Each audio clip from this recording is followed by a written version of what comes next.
What's up? Welcome to the Tuesday show. I'm Ultra David. And I'm James Chang. How's everybody going? We're going to be discussing these things up here. The Blaze Blue Cross Tag Battle 2.0 stuff came out. You were there. Yes, that was a surprise even for me. That's right. We'll talk about that. We're going to talk about some tournament results, including Master Cup. Other stuff happened as well. We'll talk about the new regulation that came out literally as I was driving here, which is EVO's new take on controllers. We'll talk about some cool 5-5 matchup stuff. We got some cool topics to discuss today, I feel. Yeah. Mm-hmm. Yeah, and you're absolutely right, Martin. It's probably not readable on phone, but you know what? That you're reading it on the phone, so I mean. Wow. That's probably true. You just gotta hold that if you're. I mean, dude, you can't read names half the times on streams. The player names too, you know. Yeah, maybe we could make that a little bigger, though. I mean. You want me to make that a little bit bigger? You don't need to worry about it right now. Okay, I'm just saying for the future. Watch this. Oh no. Now, if I felt like it, in any case, so like I could do something like this, but probably see that's a little bigger now. Okay, cool. Okay, that's great. Oh, I see what you're doing right there. Wow. Take that, Martin. On the fly. Take that, Martin. On the fly editing. Yeah, exactly. Amazing. There you go. Well, let's begin by talking about BBTag 2.0. Again, you were there. Yes, I was. They called me pretty much kind of at the, right before this, during the week. Okay. They're like, hey, you want to show up to this? In fact, I was expecting to just spend all of Saturday at a going away party that we were at, and I had to dip, partway through that because they were like, hey, you want to do this? And they're like, the characters are going to be there. Right. You can mess with them. And I was like, you can't say no. I kind of have to do this. Yeah. So, yeah, and it was funny, too, because I was there with Beautiful Dude, and he was at the going-away party as well. Indeed. So we just went on the same car, which is kind of nice. Yeah. My expectation was that it was going to be like a Japanese stream and that there was just going to be a restream in the United States, and that's what you were going to do. But then, sure enough, y'all showed up there, and they played the trailer, and it announced the new characters. We had to time it at the same time as the Japanese trailers. Okay, that I didn't know. Because we were just sitting there, kind of talking, and they're like, okay, we got in time. Oh, they're about to start. Okay, go. And then shut up, basically, so they can play the trailer, so the reveals would happen at the same time. That's very interesting. I didn't know that part of it. So they revealed the characters right at the start. I'll talk about who it is in a bit, but just to tell you the process. And then you guys got to play. Yeah. And experiment with stuff. Yeah. On stream. And I'm going to say this right now. I haven't touched a lot of BBTag recently, right? Yeah. There's just so many fighting games out there. And it was the same thing again. Yeah. I started messing with it, and as I was remembering it, as I was messing around with it, I was just like, hey, it's 3 years plus now. But as I was messing with it and stuff, I was just like, God, this game is fun. It's super fun. What a fun game. Yeah, I want to play more of this, dude. And now, freaking Blitz Tank, dude. All right, so of course hilarious. We knew that they had Neapolitan, Akatsuki, and Blitz Tank, and Yumi, right? They had announced that stuff. Yeah. I didn't know that they were going to be playable, again, right?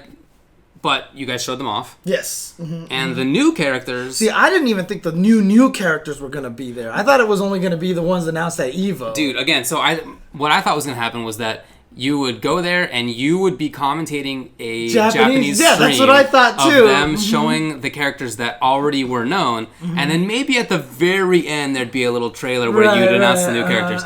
But it was the opposite of that. Yeah. It was, here's the new characters, let's play all of them. And not only that, shout outs to Rightwell for the subscription there, but not only that, but what was cool is that apparently in Japan on their stream, they played a bunch of exhibition matches. Okay. And then on the American stream, we had Zotbuster, aka Kenny, going through all the characters, showing their moves and all the cool things that you can do with them. So they actually ended up being two very useful but different kinds of streams. You know what I mean? It was really cool. And it's super cool to have somebody like Zotbuster there who is a good player and also works at Arxis. Or does he work officially for Arxis itself now? That's what I thought, yeah. And so that's a very useful person to have if you have somebody like that on your team. I kept telling him after the show, I was like, I'm so glad that you're doing this, because how many times have we gone to these things and it's like, look, I think this character can kind of do this, but he was literally like, here's a cheap mix-up, here's my combo that I can do. His Liz Adachi combo, no, it wasn't Adachi, it was Liz Akatsuki combo that he was able to activate her, crazy... Right, go down to... Yeah, go down to no health thing, and then keep the combo going with Adachi while she activated her heal so she could heal that life. But dude, it was like, that is so cool, though. Definitely it was actually super really, cool. really cool. So the new characters that they announced are Celica, Elizabeth, Adachi, Hilda, and Susanoo. And again, See that. you guys got to play all of them. What do you got? Actually, can I do it this way? Let me try something really cool. Now, find a new rival. Shout outs to that as well for the follow. No, is that Commander Jesse who just followed us? Dang. Look at that. Oh yeah, there we go. I can see the background. Nice. Aha! Yes. There you go. So there they are. There's the new characters right there. And that's so cool too. And it's funny too because before they revealed it, they were asking Julian, like, on the show, like, who would you like on there? And the very first thing I said when I walked in the door, like, they opened the door for me to come in, and I was like, don't tell me. I want to be surprised with everybody else. And they were like, okay. And so they asked us who we wanted in the game. And it's funny because Julian, beautiful dude, was like, I'd like Adachi and I'd like Susan in there. And then they were there. And afterwards, they were like, dude, you were like naming everybody. And we were like, That's oh my hilarious. God. Yeah, that's very funny. I'm going to turn on this fan, by the way. Well, I mean, I certainly watched the stream. We were at Stu's party, and while we were there, we definitely watched. We were watching the whole thing, totally. That's cool. So, dude, yeah, for sure. And it was very interesting. Do you want to talk about the characters that you played and how you felt about them? Yeah, sure. So, I mean, look, for one, I'm just glad Hilda's in the game. Me too. Right? Yeah, I think that's really cool because She's so cool. I feel like That was my main in Unio. I just feel like in BBTag, it's kind of reaching that weird point where Gesundheit, where I feel like zoners are slowly becoming a thing of the past, and it's kind of making me sad. I never believed in them in that game. What, in Zoners? BBTag? Yeah. That's what I mean. Oh, okay, yeah. But I I'm mean, not from launch, I I'm know. not talking about BBTag. I'm talking about fighting games. Oh. I just feel like zoners are becoming a thing of the past. Okay, like, you know, in Dragon Ball, for example, Vanish just destroys any concept of zoning possible, right? And in Street Fighter, like, they only, like, it was really only Monat that became, like, the kind of true Monat's the zoner. zoner, yeah. And even in Mortal Kombat, from NRS, which has been known for having some of the most brutal zoners in there, you know, Mortal Kombat has Cetrion, for example, but it doesn't feel like the Injustice, like, 5 of the cast can just, like, I agree with you, but let me tell you, there are people in the NRS scene who are complaining about zoning in that game already. But I think you're right. Okay, just want to point that out. Okay, fair enough. I just feel like that the zoning is kind of something that's leaving games, and even in BBTag with characters like Batista and Nu, I don't feel like that they were, you know, like they can zone, but I didn't feel like it was the effective thing. Yeah. So I'm hoping Hilda kind of can also be an effective zoner and bring a little bit of that back. So, but she's, well, at least in Unio, I don't know, I don't play any under night anymore, but she was a zoner for sure, but then she like had setups and went in. Is it still the same way? I mean, like I said, I barely got to, I didn't play Hilda before too much.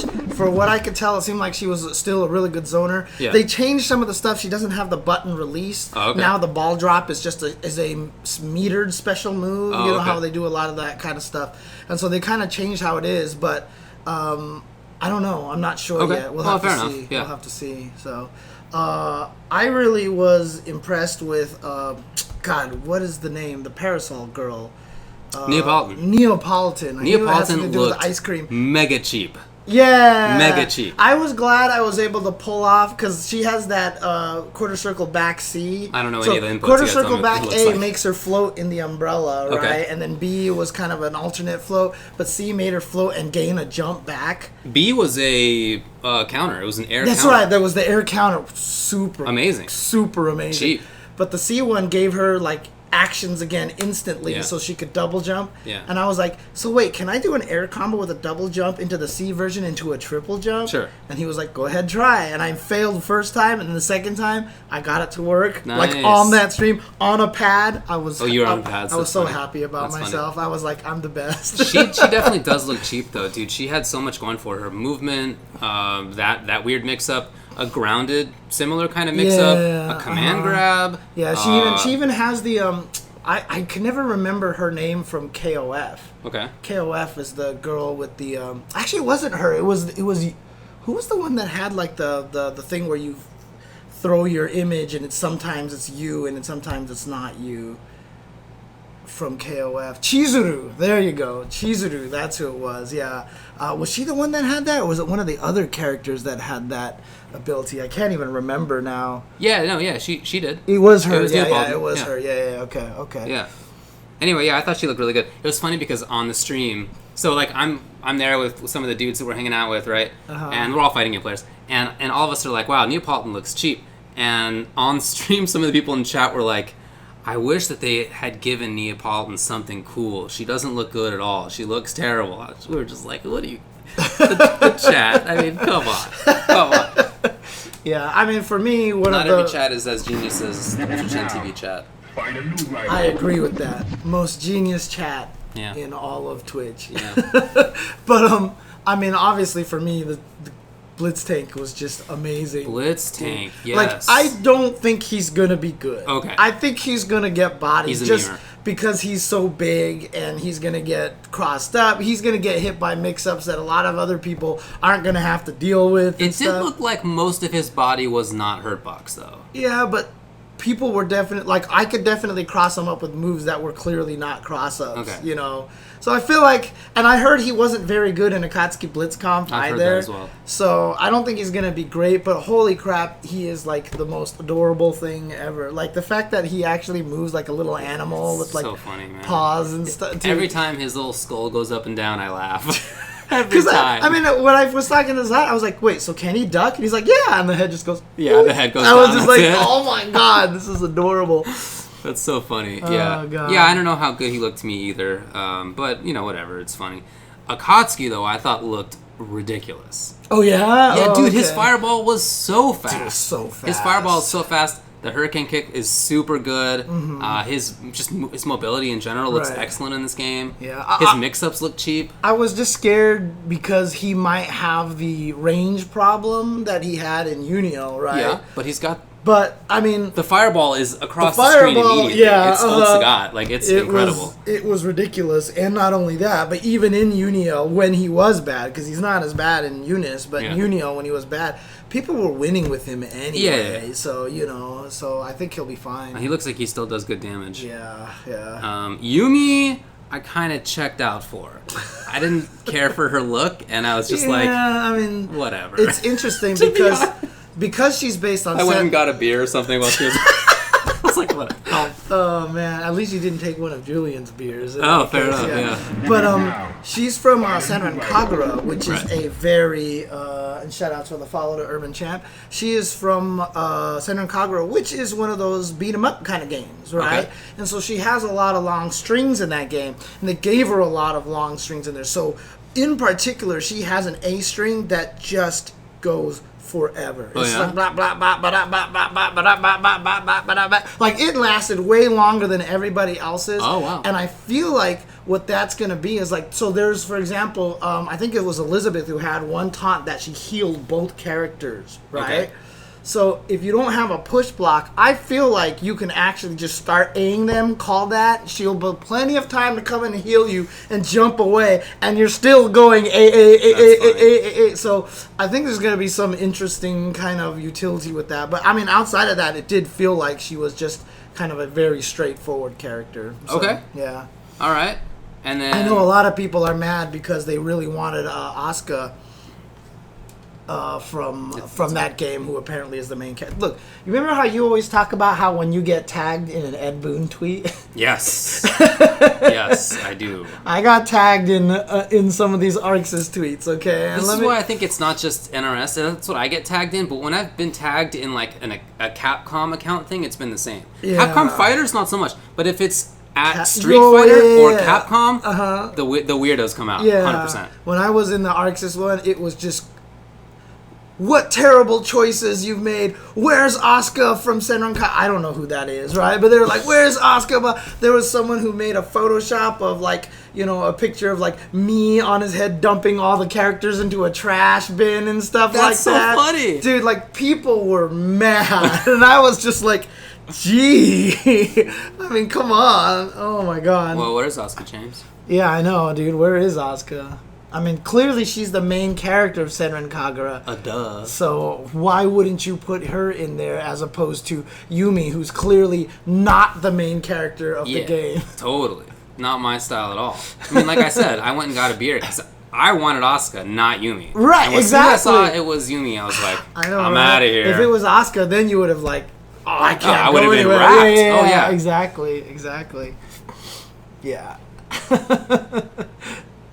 It's one of the less... So I don't know what people would complain. Yeah, anyways. Whatever. Yeah. I mean, Adachi... okay, yeah, so among the ones that they announced that day, and then you guys also got to play. Yeah, Adachi. Mm-hmm. What do you think? Adachi, I mean... Julian seems super happy because he's an Adachi player from Persona, right? So he was really happy. And apparently...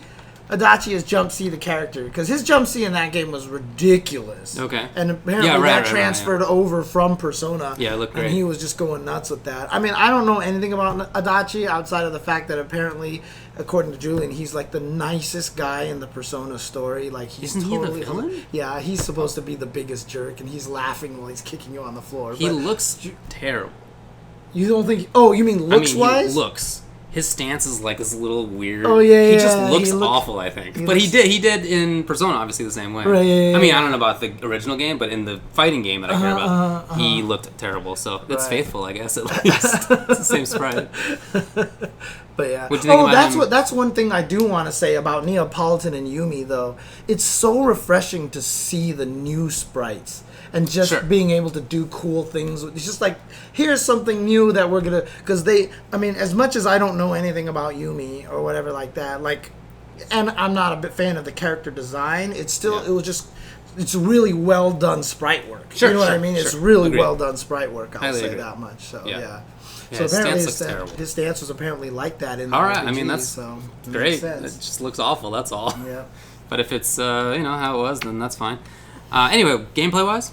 Gameplay-wise, like I said, from what I can tell, he just like Jump C the character from... I didn't get a chance to use him. That was Julian was using him. Right, that makes sense, I guess. Yeah. Talk to me about... I guess you did a little bit, but expand on Hilda. Hilda, like I said, she seems like... What's cool about it is, obviously, she's going to maintain a lot of the unit stuff. She's going to have the assault. She's going to have the reverse beats and stuff like that. I just wonder if... like Yuzu, she's a lot simplified. So it's going to be probably a little bit of an adjustment for some people to use Hilda in this game. But, every time I just saw Hilda, I just kept picture Arturo being like, well, I'm playing Blaze Blue Cross now. Yeah, so, yeah. That's the case for all of the Undernight characters. Like when I was learning Wald and BBTag, who I had played in Uniel as well. Definitely different guy, right? Different in substantial ways, but... you learn that. Man, her DP was 2/3 screen. I feel it was like half screen maybe. Oh yeah. That's right, yeah. And it just controlled that whole space, which is kind of what made me excited. Now that you reminded me of that, that was one of the things that I saw that I thought would be great for the zoner, right? Sure, absolutely. Because it creates this space, and if you're a zoner over here and trying to keep the guy from coming in, you all of a sudden don't have to control this space anymore. You just concentrate on this. It's such a nice little way to... And of course... Huge air unblockable, right? Like exactly. The whole screen is yours. So I just think that that's going to help a lot. And I think that's really cool. I'm very excited for that. Yeah, 100%. I mean, one of the things that I was sad about is when you throw out the little ball and it shoots the spikes, you can't make it go in 3 directions. Oh, can you not? At least I couldn't figure out how to do it. Like I was hitting back and button for it. It was always going forward. But, I mean, that was always one of my favorite aspects of Hilda, because when you predicted they were going to dash forward and then they just dashed into it, you're like, sucker, Yeah. But, yeah, it's I'm excited to see if she can kind of be a... Because, I mean, like Vanish, the burst mechanic kind of ruins zoning a little bit, so I'm curious to see if she can get around that in any way, so... I hear you. What about Elizabeth? Elizabeth is interesting because the whole thing where she has the persona, what was the system called? Awakening. Awakening, yeah. That she actually has the implemented that. They put the whole awakening in there, which was so sick. Surprising. And the fact that she can get there herself. Yeah. And then once she's there, she's like super buff. She's kind of like a Dark Phoenix of the game, right? Because she could do that and then heal herself past her red health and stuff like that. So... It's going to be interesting to see if she's actually fair. people are gonna find some dirty stuff with that character. So I feel like we already saw some. Yeah. Yeah, she definitely looks interesting and strong. Yeah. And again, I like that they implemented that. Yeah, I mean, That's really cool because that was so core to her in Persona. Yeah, so I mean, it's just interesting because she is one of those characters. She's an Akali character kind of thing where it's like, or you know, I'm gonna make the Hakana oil joke, you know what I mean? But like when she gets awakened, all of a sudden she can combo after her tornado move. She can do all these other things like that, and so it's really just gonna be kind of like biding your time or finding the combo to awaken her on purpose and stuff like that. It took meter, right? I believe. I think. But when she does it, like she's just super buff, and that's just it's one of those risk kind of characters. You know, you could do it and it could go completely wrong, right? So very interesting. Yeah. Yeah. And then Celica, I didn't really know much about from Blaze Blue. Okay. I just know that she sounds like the name of a car. I always joke about that. Celica A Mercury. I mean, there's literally a Toyota Celica and there was a Mercury car company. So, I mean, that's all it makes me think of. But I really didn't know much about her. She seemed like, I don't want to like, I get a lot of the later Blaze Blue characters mixed up. You know what I mean? I do. Yeah. Now, but the thing is, she's like the puppet character without actually being the puppet character, right? She seems like she's kind of like Carl and the other guy, Carl's dad, who have the puppets, but like they're just part of her attack, so it feels more like Persona-ish. Yeah.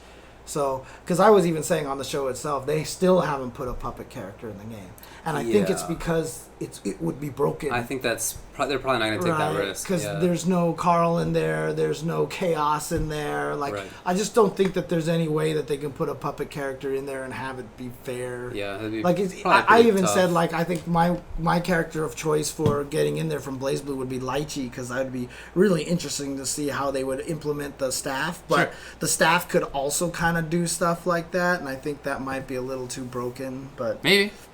Yeah. People are in the chat are asking about the assists, and they did not show a lot of the assists. They showed some of them. They forgot on a couple of characters. We just forgot on a couple of characters. Okay. We just went through them really, really fast. So. But yeah, there were definitely a bunch that we did not see, so I don't know that we could really talk about that. I mean, some characters didn't even have like a true uppercut one, right? So, Liz only had the one that she healed, so she didn't even have an uppercut DP, so that's going to be kind of a problem. But Blitz, like, it doesn't hit at all? Yeah, she just comes in, heals, and then goes away. Oh, as an assist. Okay. Yeah, as an assist, DP, right? Yeah. But then Blitz Tank's uppercut assist like hit his entire body. Okay. So it's just like whenever he comes in and actually that was his DP, so you could actually hit people, but his DP was also his back assist, so that's going to be really good too. So. Is that the one where he just like mows over you? No, it's the one where he goes. Bzz, okay. Like that. Yeah, that's the weird thing about him. It's like he only has special moves when he jumps, and his dash he has a tap that makes him charge and attack. So. Oh, really? It's just tap? Yeah, that's it's forward is how he does the charge. And it's an attack. Yeah, it's an attack. Yeah, that's funny. But when he's jumping, he has no normals. Like they just don't. You can only just shoot lasers and throw the little bombs at people. That's funny. Yeah, that's funny. Yeah. What a cute little character. That's the cat. Jasmine. Jasmine's attacking Jasmine's the TV. going for the TV, which means that she's moving the camera that's right behind it. Mm-hmm. Yeah, dude, it was a very cool stream. New mechanics as well. Yeah, do you see the auto combo has the ability to switch characters now. Pretty cool. Which is very, very crucial because it's actually a meterless way to switch characters now. So if you have no assist meter and you hit them with A, you can just go A, finish it, and you'll switch characters, basically. I think I didn't know about that one, actually. Yeah. So, I mean, I think you could switch them without the meter before, right? If you just hit the button, but not in the middle of combos and stuff like that. But now... I mean, you could active switch after you call an assist. Right, but that still requires meter. Now, it's just if you have an empty... partner meter. Right, that's what I mean, the partner meter. Oh. If you have 0 partner meter, you can switch just by going A, and switch to the next character, basically, like that. So you could just get there for free. Dang. Yeah, so that's kind of neat, actually. That's very good. So I didn't know it'll drain your whole bar, but it doesn't matter how much is in there. So if you have the partner meter... so if I see... Because I thought that this took a bar. No. Instead, it's just that whatever amount you have, you end up at zero afterwards. Yeah. And if you have 0 to start with, you end up at 0 also. Yeah, but you can still do it. Interesting. I didn't know that's how it works. So okay. it zeroes it out. But you can always switch characters, so now there's another way to switch if you hit somebody and don't have the meter, and you're like, my guy's dying, I need to switch. Switch. And then there you go. Okay, so, wow. That's, and then they had the new clash mechanic as well, so there's now you can actually spend meter to do more damage with the clash. And extra assault. Yeah, and not only that, but you don't even have to time it. You can just mash that one and just get max damage. What I like was that it wasn't like a lot more damage. Yeah, it was like 200 more damage. Yeah, it was not like a lot, but yeah, that's cool. If you need to do that, then you can Remember, do it. it's 200 more damage over Marvelous. So let's just say, so if you get good or whatever, it's definitely more than that. I mean, it's more. Yeah, it's just not killing them, which I think is a smart way to do it. Oh, yeah. I dropped the zeros. 2K more damage. That's right. No, it wasn't 2K I don't think it was that much more damage. It wasn't even that much more damage. I would have said 1,000 or so. That's what it looked like to me, but I don't know. It's not 6.5 for that. No, 6.5 on a single clash is... That's like, you might as well just... That's a combo right there. I really don't think it was that much. No, it wasn't that. If it was, then I'd retract my statement about it being smartly done. I don't remember it doing it. I was there. I remember seeing it not doing that much damage. Yeah. And then delay entry, right? So when one of your characters dies and the next one comes in, previously there was just like set play on that, right? Because you would come in at the same time and you just you could murder that character. It was a bad spot to be in. But now, as the defender, as you're coming in, you get to delay it if you want. So there's a mix-up in timing now. Right, yeah. So that's kind of cool. Which was something a lot of people had even talked about in Marvel 3, just to make, like, Zero less effective, but they just never bothered. So. Yeah, that game was perfect anyway. To be honest. So funny how we talk about Marvel 3 in that kind of sense right now. Because at one point in time, it was just, like, stupid X Factor BS game. Yeah, and now it's just like, this game is fine, dude. It's great. Like, there's nothing wrong with it. Is it really 6.5K on just 5C? Jeez, I didn't know that. That's pretty nutty. I mean, then it would become the greatest online weapon ever. That now I'm a little concerned. For one bar? Yeah, and like some characters is not seeable. They're maybe punishable, but not seeable, not reactive on time. Alright, we'll see. And then Rampage time. Which one was that one again? Rampage time is where skill gauges for both players just increase. They just start going up. You didn't see this? No, I guess I missed this. I don't think we talked about it. Okay, reaches 80. So like when the timer is basically down, both characters start getting a buttload of meter. Kenny didn't say that. He didn't talk to us about that. It's a wild time. I mean, it takes a long time to get to 80 seconds. Sure. It takes a long time, but dude, I love that they're trying to make this chaos the game. 100% right. 100%. It's so cool. Yeah. I mean, Jin was the first one that I thought about too, as far as the 5Cs. Good luck. Dude, it's true that many matches. Well, almost always they it's should over have just by called then, it Danger Time, is what they should have called it. So would have been Rampage time.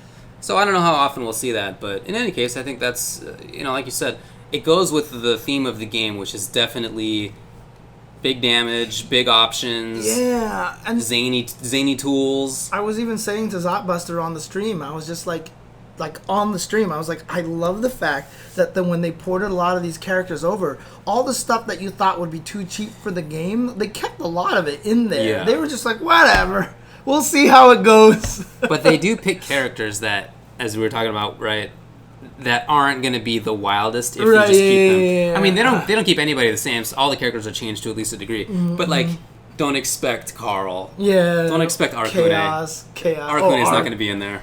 If they put Arcade, they'd have to change. You're not going to have Curse, right? You're not going to have bugs flying in while everything's happening. Oh God. So they definitely are smart about which characters they pick to put in there. Yeah. It's not random. Mm-hmm.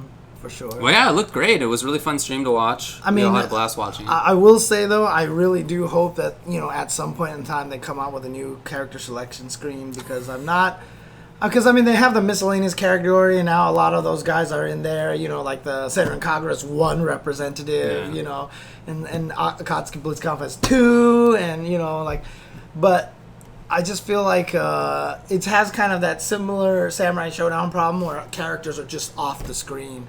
Because Blaze Blue has the most characters. So when you go to Blaze Blue, you can only see like 6 characters there. And you got to scroll to the right to even get to any of them and stuff.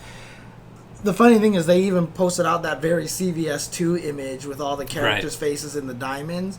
Like, I feel like that would kind of be a really good alternate way to do it. Although there are 2 Rachels in that. And no Noels, apparently. Yeah, so Noel got replaced by Rachel in there. Funny. So, oops.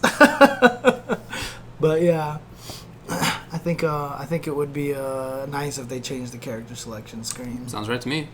Yeah. Yep.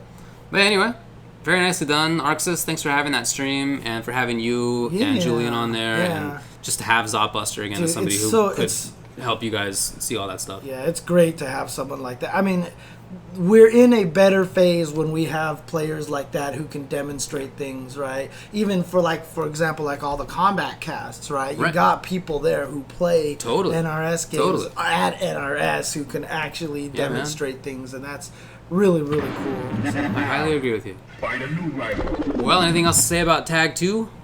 No, I think that's about it. But that comes out in November, which is funny. November because, 21st. Yeah, the 9 new characters. So I called them November 9, which I thought was fun. It's a poker term, basically. In the World Series of Poker, they don't play the final table until November, and that's the November 9 that goes over there. So just like. Top 9 is what they do? Yeah, because the table is always 9 maximum players. Is it? Okay. Yeah, so the table has 9 maximum players. Before, they would do it like there, and it was a way to prevent like spoilers of, because it just got spoiled every single time. So the final table was always broadcast live, as opposed, because the years before they did the November 9. What's going on? Oh, they don't do that anymore?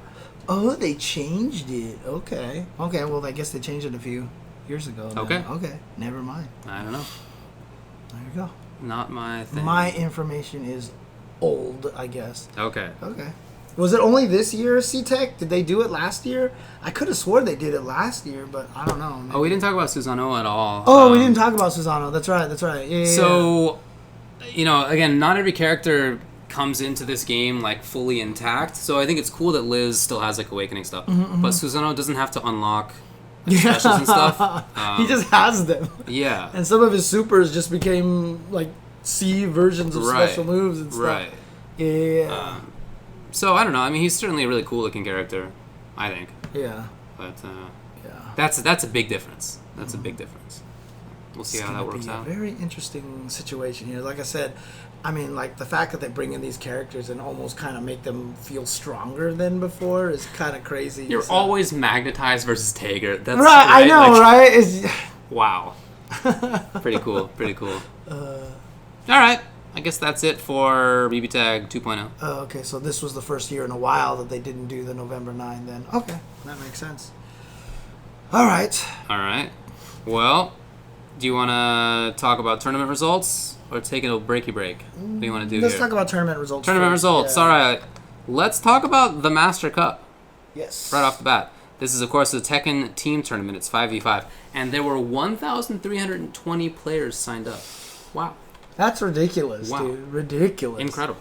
5-man teams. Again, every year, this has always been one of the most hype events. It's always been super exciting and super fun to watch. A lot of drama there and everything. And unfortunately, this year, I actually did not get to watch it. I remember last year, I was just up until like the wee hours of the morning watching a lot of this. But this year, I didn't get the opportunity to, so I missed a lot of the ending stuff. I did watch chunks of it during the course of the weekend. Okay. But I didn't get a chance to watch like the top 8 or anything like that. So I'll probably have to check that out on Archive. Yeah, you should. Yeah. That's cool. 264 teams. That's crazy. Again, aka 1,320 players. Winners! Team Tekken 8. Tekken 8, huh? So are they just saying that they're the best already in the next They're living version? in the future, man. Of course, that's Rox Knee, Rox Chanel, Ipsil Kelthu, I'm Your Father, and BOA Love B. Nice. And, from what I had seen, Nee was OCVing a lot of teams early on and stuff like that. So, obviously he's one of the best. So, Absolutely. No shock that he did this. Does anybody know what place the U.S. team, the Level Up Your Game team got? I'm wondering. I mean, I don't think they made top 8. Nope. But, yeah. Go ahead and continue. Anyway, sorry. Second place was Gura Teacher, which was Ulsan, Book, Lohai, Cherryberry Mango, and Gura. Okay. And then Miyanobi Kingdom got third, which was Taisei, Shochin, Kimukun, Bonyo, and Supamucho. Wow, and then the all Asuka team got third. That's wow! hilarious. Strongest Asuka legend, which is 7th hero Kujinshi, Yuki, Kami, Kirisu, and Riku. All playing Asuka. All Asuka. That's super funny. Well, all those guys that were complaining about BBTag would be happy about this one because there was 5 Asukas in that team. Okay. Yeah. I see you. And then Bronson and Andy's team drowned in pools. Oh, that sucks. Yeah, I heard the U.S. team was doing well, but some people in the chat are saying that they had an easy pool, but I don't know. I was happy because there was like the clip of Tasty Steve like popping off for Rip and stuff like that, which is great. That's cool. There was also a singles tournament winner got a Jesu Pro license. Wow, what an awesome what an prize. honor. Yeah, exactly. Super great. And it sucks too because like if the person who won this is probably super happy about Honestly, that. they should be. Yeah, we're being snarky over here, but we're that being is snarky, in but, the context of Japanese fighting games. That's very important. Right, so. it's cool for the guy who won it, but it's just still just ugh. I mean, watch last episode on YouTube. Yeah. On youtube.com/UltraChenTV if you didn't already know. Correct. Where we basically just bagged on Jesu for like half an hour at least. Anyway, winner of that was Liquid Gen with Shaheen. Nice. So congrats. Okay. Yeah. I mean, I'm assuming a lot of the pros couldn't already. I mean, there'd be no reason for them to enter and ruin this for a bunch of other people because I don't recognize most of the names. I don't know any of those people in that. But the only thing Master that makes Try is what it was called. The only thing that makes me happy about is that means a lot of the players who do place high repeatedly in Japan already have a license. Sure, yeah. You know, we don't see like Nobi all of a sudden in here. They've all got the license. Yeah. So yeah. Okay. Well, always a fun event right there. In addition, there were a couple other things. There was one other Tekken tournament, actually. Okay. And so not everybody who plays Tekken was at Master Cup. There was also Clash of the Olympians, which was in Greece, in Athens, Greece. It's a challenger event on the TWT. They actually messaged me on Twitter, and they said this is one of the first real official fighting game tournaments in Greece. Oh, that's great. Like a big kind of tournament, and they said that the entire Greek FGC was super hyped for it and super excited for the event. Shout outs to them. It's awesome to see that, these scenes popping up everywhere and just growing more and more and more. It's super cool. Yeah, shout outs to Legacy of Kaiser, who sponsors Nivik to come out in MK and in other stuff as well. Oh, nice. Okay. Including Tekken. Cool. And I know that they do a lot of big stuff in the Greek scene, and they did the stream as well, so I assume that that's all the same thing going on right there. Nice work. I see Shay mentioned in the chat about the Akuma controversy. Well, let me tell you why. Oh, really? Oh, okay. Winner was Crazy Super Akuma with Akuma. Okay. Shoutouts to him, man. He really stepped it up because I feel like a couple years ago you would see his name in top 8 sometimes, and now he wins big stuff. Yeah. Second place was John Ding with Eddie and Lucky Chloe, but third place was VGIA Kuiper with Akuma as well, and then fifth was DG Asim with Kazumi Akuma and Geese. And this is not the only reason people are talking about Akuma, obviously, but this event was won by an Akuma, and there were 3 Akumas in top 5. Right. And Tekken, which usually has a pretty wide spread of characters as well. Yeah. So. But it's like people said, though. Now Tekken players just understand how Street Fighter players have been feeling for our entire lives. He's always good. There's never been a time that he's been bad. He's always good. He's always ridiculous, dude. He's not only is he always ridiculous, but it's like he's ridiculous, and here comes the patch notes, and can't wait to see how Akuma gets nerfed this time. Here's a buff, and they're like, Yeah, maybe they nerfed a little bit about him, but then there's always that extra little help too. Because even before it came out on consoles, when Akuma was being first introduced and stuff, he was like super broken. Yeah. And they nerfed him, and then he was just broken. Yeah. And they nerfed him, and he was just like top tier, and he never got bad, dude. It's really funny. I don't know if you're talking about Tekken or Street Fighter. Yeah. Right? Same process. You know, there's that, you know, the Arnold Schwarzenegger calls Weathers, you know, fist grabbers, like Tekken players, Street Fighter players complaining about Akuma, you know, in the middle now. Yep. It's all there, dude. It's all there. CVS2 Akuma wasn't great, but I don't think he was pretty good. He wasn't terrible. He was pretty good. He was pretty good. Okay. Yeah. But yeah, it's just really funny, dude. Man, that character is ridiculous. Oh, the little cat one is hilarious. I don't know the story behind that GIF, but it's great. I don't know the story behind the GIF either. I see it. You know the one where the two women are pointing at the cat sitting at the table? Do you know what the story is behind that? I don't even know if those pictures are related. I have no idea. Yeah, but it's just become such a popular meme. Like, where did this even come from, right? I mean, the thing that makes the picture is just the cat Akuma head. Right? Yeah, it's great. It's great. Like, this thing is genius here. I mean, that's just... Is that from a reality show, really? I mean, it looks like it, right? I mean... I don't know. Why would a cat be sitting... I yeah, guess, they are whatever. clips from two different shows, but... Are they? Okay. Yeah, okay. But yeah, it's pretty dang funny. It's a good one. It's a good one regardless. I mean, I'm just saying, whoever edited the Akuma hair on the cat did a good job. They did a good job. For a, I'm sure, quick Photoshop meme, you know what I mean? They did a good job. They definitely did a good job. Yeah. There was a big Smash event. It was called Mainstage. Yeah. Took place in beautiful, not smelly at all, Ontario, California. And it had... What, like our Ontario, where the airport is and everything? Yes. Wow. Yeah, where the pollution gets blown in. Yeah. You don't know LA geography. You got the ocean, and the wind comes in off the ocean, right? Mm-hmm. And then there's this big old ring of mountains, and it goes like this, just a big old horseshoe, more or less. And there's all this pollution being all pumped out from LA. Yep, and it just gets blown inland, and it just gets hung up right at the entrance here's the to mountains, the mountains. And here's the pollution. Whoop. And it's basically stuck. Riverside and Ontario. Yeah, it's stuck right there. It's Bummer. Not good.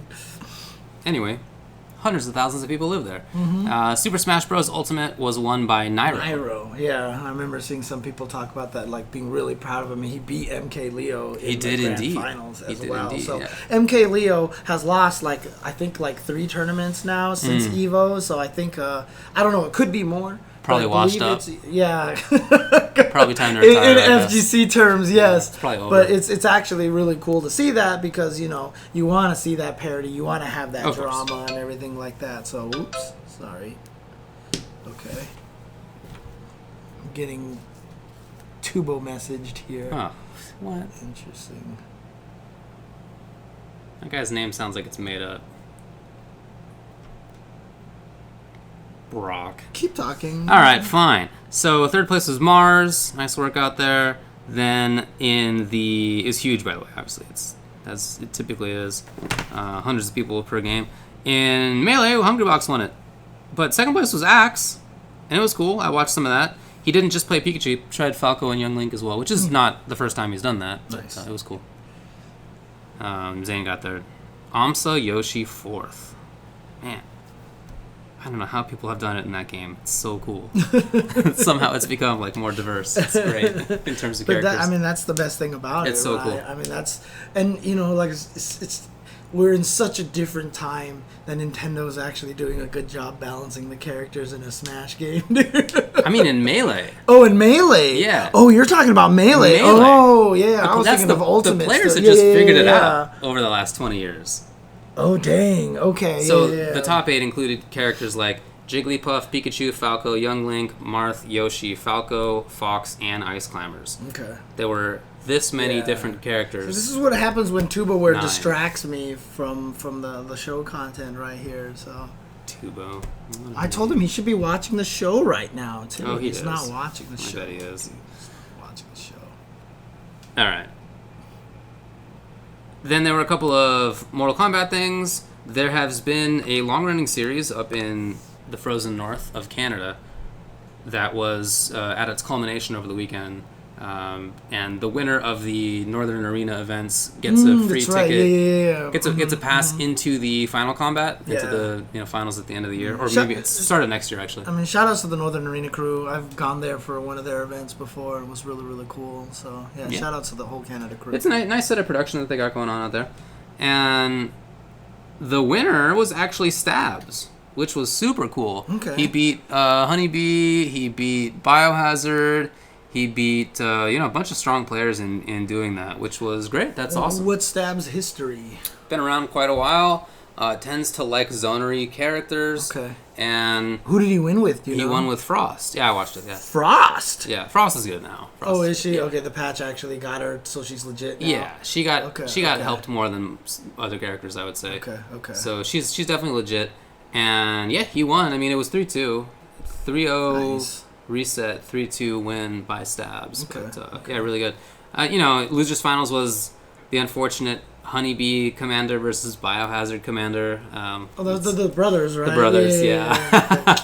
It's just like, I mean, that's the same thing what happened with Angry Bird and Big Bird played each other. Yeah, right? brothers, right. Yeah, exactly. No, they're actually not brothers. They're not at all. I had to ask them one time. I yeah? was legitimately like, wait, are you guys like related, or did they name you guys at the same time? And then they were like, no, it was just kind of a coincidence. Yeah. Well, I don't remember now.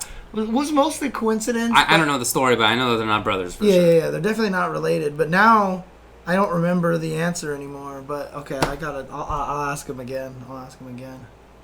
Yeah, I'm thinking about playing Frost because she's a zonery-ish character at least, although she has some good pressure stuff, and she has double crushing blow throws, which is big for me. Oh, right. Okay. Has she always had that? She has. But it just didn't matter because she was not very good. I wouldn't say she was terrible, but if you're trying to win $10,000, you probably shouldn't play her. Mm-hmm. But now she's good. Yeah, and that's always a funny thing too, like when you talk about that, because I get a lot of people talking about the old games like Super Turbo and stuff like that, and they're always like, this game is like, look at this, like people played for fun, like we play all the characters, got the low tier. I was like, dude, if $250,000 is on the line, do you know how mad everybody would be at Vega right now and Old Sagat and everybody? Everybody would pick Vega. Dude, you'd be an idiot not to. We would be Hugh balling. It would be like the worst game ever. And again, ST's my favorite game, and I totally acknowledge this. Yeah. But it's just such a different time. You can't make the comparison anymore, dude. It would just be Vega, Old Sagat, Vega, Dalsum, Vega, Dalsum, Old Sagat. There wouldn't even be that. There'd be 5 Dalsums like there are now or whatever, right? Like Dalsum, just because he's hard to use. Yeah, he's hard to use. You don't pick him up. Yeah. But Vega, you're like, all right, I have 3 buttons and I do the U-ball. Got it. Yeah, that's it. That's all you would get, dude. You can't even make the comparison. No, I agree with you. You can't even make the comparison. That was not the only Mortal Kombat event. There was also a Mortal Kombat Online EU event, which was part of the pro competition as well in the Intercontinental section. And it was won by Video Games Yo. Oh, nice. Okay, cool. Yeah, who beat Dizzy. Video Games Yo has been basically really on the come up since MK11 came out. Like, he's been playing, but he was an online player who became the best Shao online, and then now he's traveled to some UK events and he's gotten top 8 and like beaten Foxy and really good players. Right. And he almost won the last online event, but he literally lost. He dropped the tournament winning combo and got wake up fatal blowed right as a result to lose in the final round. No. Literally last round possible of the whole tournament, and he had the game tournament winning combo and he dropped it, and the other guy was like, all right. But this time he won. All right, shout out to him. Cool. It was really good. He did it with Nightwolf. Nightwolf, huh? People are talking about that Nightwolf. Yeah, I mean, like I said, I was trying to learn him, and Foxy Grandpa came into my chat, was like, let me teach you Nightwolf. Yeah, he's got one of those. Wave dash, 111, you're done. I haven't seen him play Nightwolf yet, but I keep hearing through the grapevine that, like, once you see Foxy Nightwolf, you're like, is this character character too good? Interesting. Okay. We'll see whether that plays out. Okay. Yeah, Video Games Yo is very strong. I agree with you. I gotta fix this follow. The reason why I blinded it before is because it comes out incorrectly over here. So I gotta fix that thing. Then there was also the Street Fighter League. Who did Samurai OCV this week?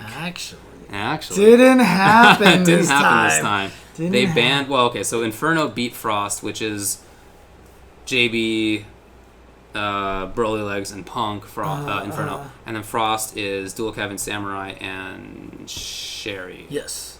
And Inferno banned Akuma. So Samurai couldn't use Akuma. It was close, though, because Dual Kevin... It was still 3-2. It was close. Beat Punk, which was the surprising part, right? And then he eventually lost the mirror match to JB.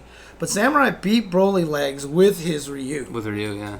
And then, like I said, Punk was defeated. So Punk has actually been not performing as well during this Street Fighter League. It's very interesting. Interesting. So, very interesting. The other ones were 3-0s. Yeah, Punk was mad. He was mad because he was complaining about like randomness and all this other stuff. That's right. Yeah, he was so mad. Oh my god.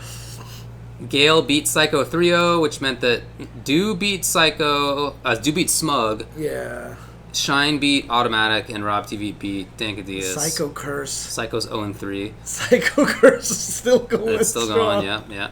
And then Storm beat Spirit 3-0, which meant that Tommy Two-Step beat Idom, Mojo beat Sabin, and Strider beat CJ Truth. Yeah, Idom didn't have his Laura, if I'm not mistaken. He had to play Poison. He had to play Poison, so... Anyway, that's going cool. Yep. Like that so far. There was, I don't have the results in front of me, but I saw it, that Red Bull Conquest Chicago was won by Dual Kevin and... Eunice and that's the Street Fighter. Tekken, right? So yeah, and then I only watched Street Fighter, to be honest. Okay, gotcha. But I also wanted to bring that up because I liked that there were so many local commentators in it, and I thought that they did a really good job. Okay, cool. Nice. So I didn't actually get the chance to see. Well, yeah, that was at the time that you guys were doing the Arxis thing. Yeah. So when you guys were driving there, we were watching the, nice. the event. Okay. Gotcha. Yeah, okay. Exactly. Yeah, you did a good job. It was cool. Nice work out there. Oh, that's right. Saint was one of the commentators that was there. That's Indeed, awesome. he was. Yes, good job. Thank you. All right. Look, I can dish out the compliments, but I don't take them, all right? Yeah, trust me, that's my whole entire life, dude. It's my whole entire life. Every time someone compliments me... I don't take... What? I almost go into a full Simpsons quote. Oh, okay. And decided not to. You're breathtaking. Yeah, exactly. Like, I never believe anyone who compliments me. It's a rough situation, dude. Well... That's because you haven't been in the room with him, WaveGen, when it's happened. WaveGen on the chat saying David has the best farts, no lie. Ask Ajax the cat what he thinks about that. And David is just eyebrowing all day. Yeah, for you people listening to the podcast version, I just gave the wild eyebrows. Okay. I guess that's it. Oh, that's right. It was the old dude who came up afterwards and came up and was like, "You guys are doing an outstanding job." Like, because he could hear the commentary from the crowd. Oh, that's great. Speaker. It was like a guy maybe who brought his kids or something like that. Nice. Or something. But he actually went up and was like, "You guys are doing an outstanding job." I do remember that. Yeah, I do remember that. Wow. So, okay, I remember seeing about that on Twitter. So that's funny. Wow. That's funny. There you go. That is cool. He was very drunk. Well, whatever. That's cool, though. Okay, but you know what? I mean, as they always say, crazy people and kids and drunk people always tell the truth. So there you go. Well, you want to take a break? David's like, what the hell does that even mean? Okay, all right. Yes, no problem. Let's take a break. We'll be right back. Pew. The whole thing was just like when I was, because I got a new hard drive for my computer, and so I put all the UltraChen stuff on there, so I had to retag all the resources. Right. And then I was just like, I'm going to fix some of this stuff. Cool. And that's what I did. So now, nice work. Thank you. Now we have because I got tired of not being able to type in all the topics at a good length and just not having all the info. So I was like, cool, man. I'm going to figure this out and figure out a way to do it all dynamically, so I don't even need to do any of the settings in here either. So that is definitely cool.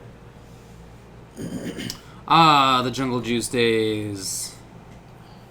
My shirt is the Dead Spike, which is the move from Ragna from Blaze Blue. Oh, right. It was the Dead Spike out there. The Spike. Yeah, I figured we were talking about BBTag today. I always try to wear a pseudo-appropriate shirt for the topic. Can't always do it, so... What's going on, Mr. Bradford? How's it going? Wow, I just read that there was a 6.0 earthquake in Puerto Rico last night and a 4.7 just now. Jeez. And aftershocks are expected to continue for at least a week. So, good luck, everybody. Ooh, I hope boy. things are all right. Yeah, I mean, come on. These guys can't get enough right now. They were just ravaged by a hurricane 2 years ago, right? So. And there was a 4.9 earlier as well. Jeez. Oh, man. Hope they're okay.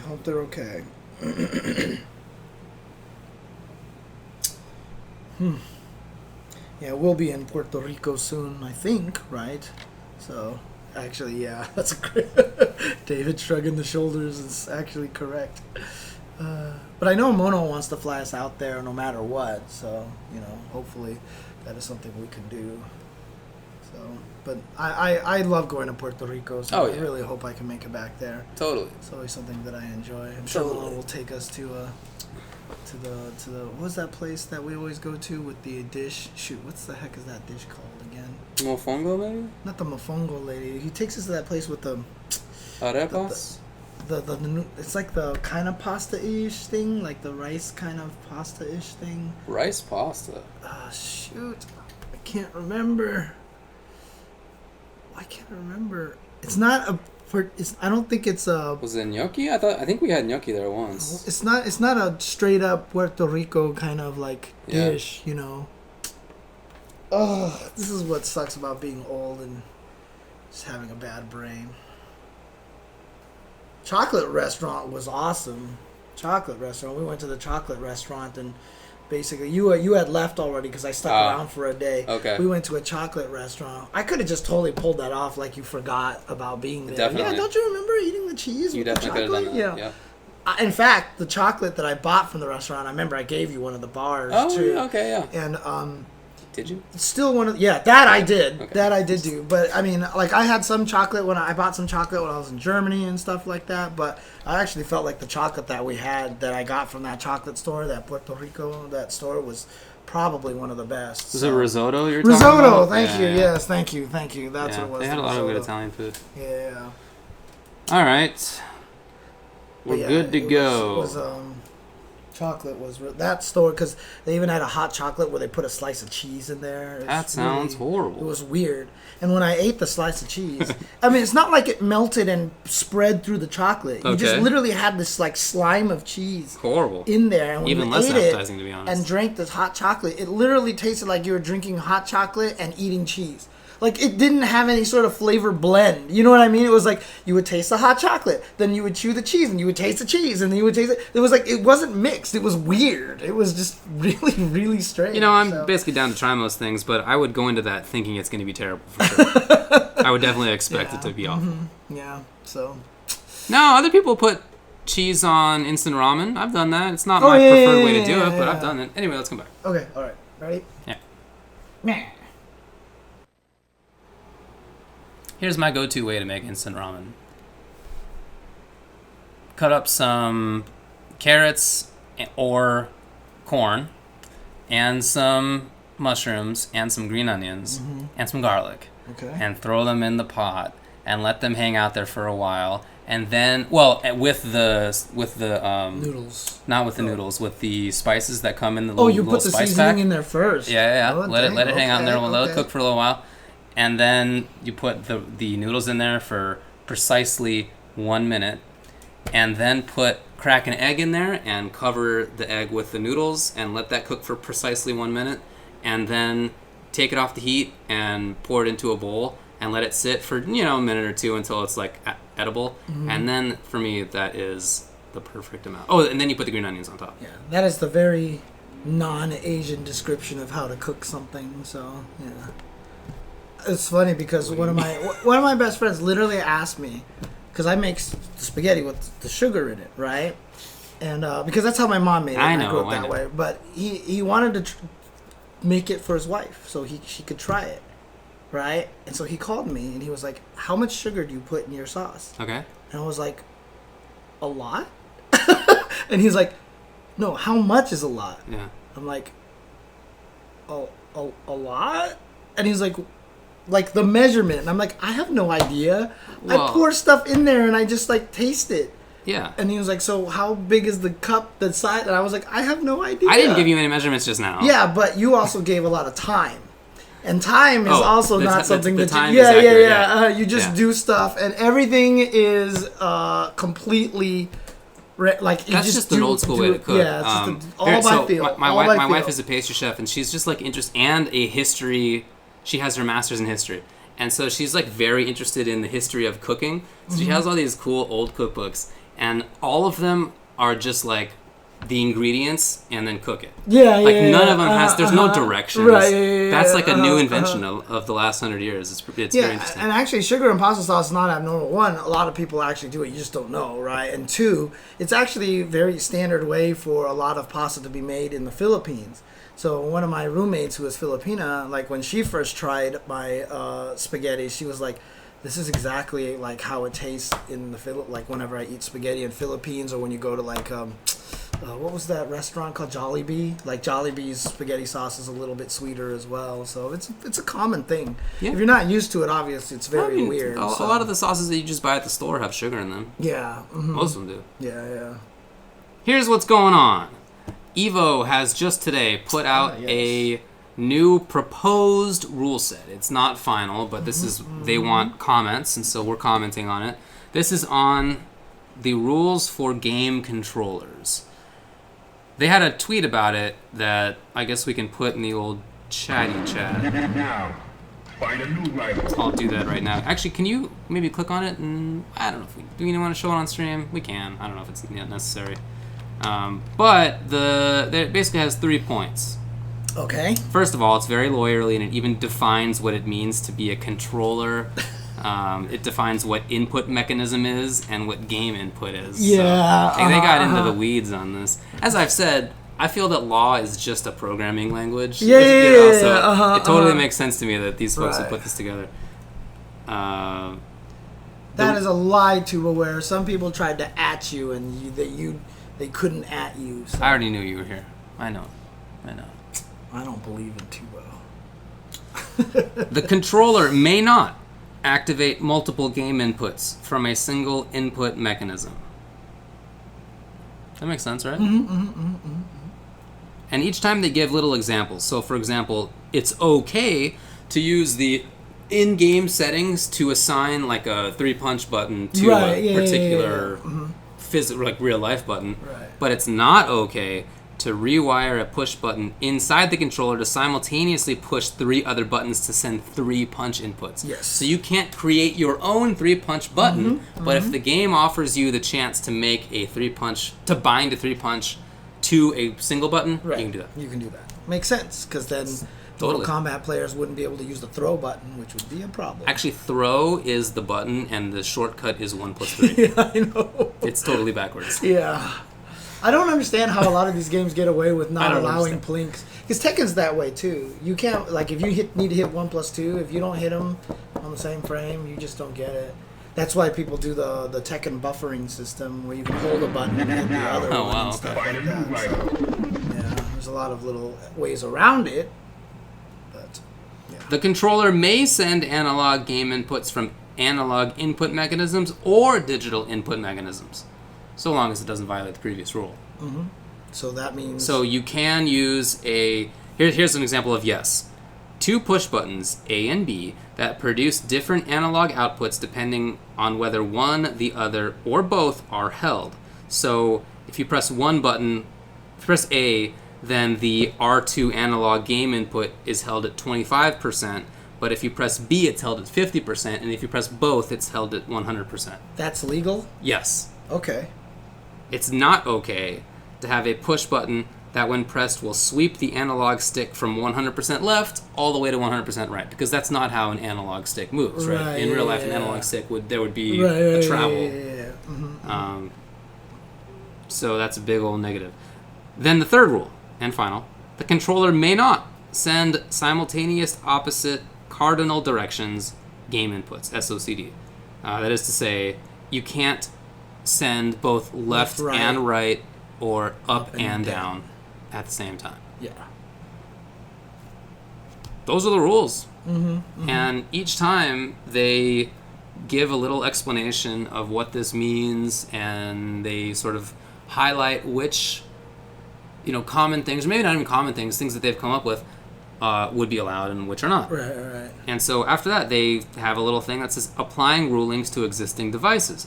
And it goes over the hitbox cross-up, the hitbox smashbox, and Gaffro box. Right. Each of which are a little bit different. The interesting And it finds all of them cool. Yeah, the interesting one to me is the Gaffro box. The Gaffro box. That one's the most interesting to me because I feel like the Gaffro box does provide you stuff that is just not physically possible on the other controllers. So what Gaffro box does is it uses a specific method of SOCD cleaning where holding opposite directions will always keep the most recent input. Whereas the way that other people do SOCD cleaning is that if you press both simultaneously, it'll just be nothing. Right. It'll be neutral. It'll be neutral. Or keep the old one. Right. Right. So on your, like on the hitbox, for example, if you hold left and hit right, it just keeps holding left, right? If I'm not mistaken. I have no idea. I've never tested it in my own thing. How does it on yours? I've never tested it. Oh, you've never even tried it, huh? Okay. Yeah, but the reason why the Gaffro one is the tricky one is because since it always records the most recent one, so if you're holding left and you push right, it'll override the left. Yeah. And so what happens is this allows for maximum charge time ability that is impossible on other controllers. Because if you just tap right while holding left, you can sonic boom and then still be holding back. Yeah. And so when you just tap it and let go, you're immediately charging faster than you can on any other controller. Now, it's only going to be by a few frames, obviously, because if you just go bap, you're going to be almost just as fast. But is that enough to make a difference so that you can flash kick in situations where maybe you shouldn't be able to flash kick? Yeah, potentially. That's what Daigo thinks, right? Yeah, because that's what he was doing at first at EVO. So, so I'm surprised that their rule set makes it so that Gaffro box is legal. However, I think you mentioned that they're saying that they're trying to put a little bit more of the onus on the games themselves, right? Here's the text. EVO suggests that fighting game developers take these rules into account when designing their own game. The rules that are in here. Mm-hmm. So, for example, a game designer may determine that going from down to up should require at least one frame in neutral and add game logic to enforce this. That's what they suggest. Right. Or that maybe the designer could conclude that holding left and right simultaneously is not a valid input and just treat it as neutral. Right. So, which some games have done. So, what I like about this rule set is that it's out way early. This stuff, it's not just for this year, because some of it literally takes effect April 30th. They say April 30th, which is funny. I just realized that. Come on, guys. No, this is a very well written thing. I know, right? No, that made it just completely, it's April 30th, 2021. Dude, I'll say this. 2021. For you, not even 2020. 2021 is when the stock gamepads will no longer be exempt from this rule. So currently the SOCD thing that I mentioned, the exception to that is stock PlayStation DualShock 4 gamepads, because that just allows you to do both at the same time. I like Warpticon's comment there. So get with the time. It's April 30 CL-R. Yeah, that's fine. Pretty clear. Yeah, why not? Well done. So on April 30th, 2021, that exemption will go away. So that is to say, you won't be able to use DualShock 4 pads anymore. You just won't even be able to use the DualShock at all. Yeah. That's interesting. I mean, look. I might have gotten that exactly backwards. Hold on.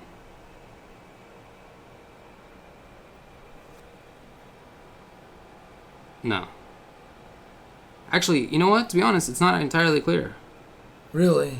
Now that I read it again, I had originally read this to say that the exemption will be removed on April 30th, 2021. But in fact, this rule will be removed on April 30th, 2021. Okay. So the entire rule of the controller can't send simultaneous opposite cardinal directions, that will be removed on April 30th, 2021. Interesting.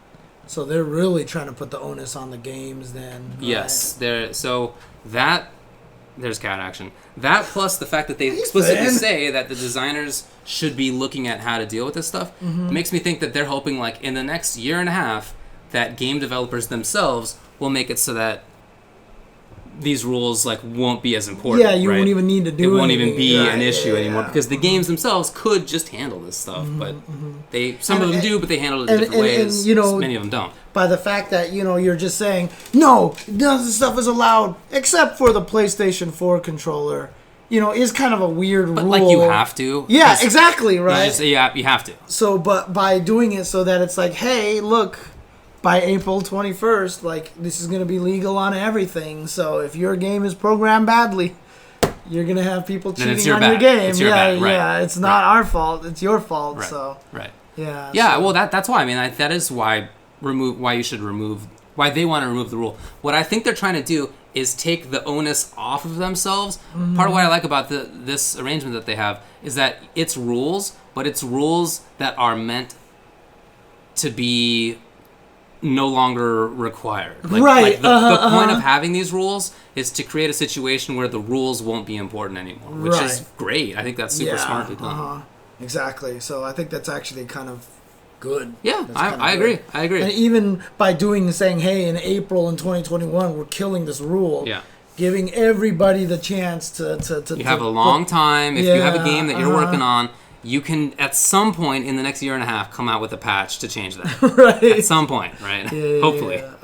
Or else people will just be able to, you know, be barbarians in your game, I guess. Right, exactly. So basically, it's not that DualShocks are going to be banned. It's that the rule is going to be banned. So now everybody can do what the DualShock can do currently. Correct. Right. Correct. So there you go. Yeah. That's basically what it is. So pad players will be allowed always, but in addition, things that are banned currently will be allowed at that point. Right. So in other words, if holding left and right at the same time lets you block every single cross-up, that's your bad. That's your poorly bad. programmed game. Yeah. Is what Marvel they're saying. 3 could do that. You could hold both. And that's why Hitbox had to put in the official SOCD cleaning in their own hardware because you could do that on a Hitbox.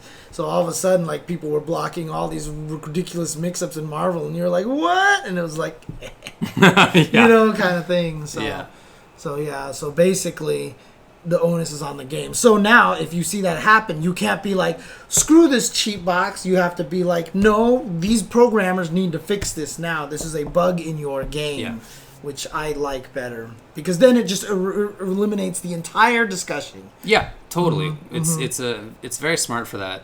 Yeah. I also like it because I like that they are not... The point of this, and they explicitly say so, is to help with innovation in sticks, in game input devices, probably more accurately. You know, interesting. Okay. I have said that I think that joysticks are the worst way to go. I mean, they're okay, right? I've used them for forever. But I think that hitbox and then pad and then stick is probably like my ordering of how actually effective things are. Most of us who use stick, we just use it because that's what we have been doing. And it's not the best. It was just what we happened to have at the time, and so we got accustomed to it. We need to have better things. Like it can't be the case. We all want to be playing fighting games when we're old. In 50 years, we all still want to be doing this. We need to have by that point a more efficient way to play.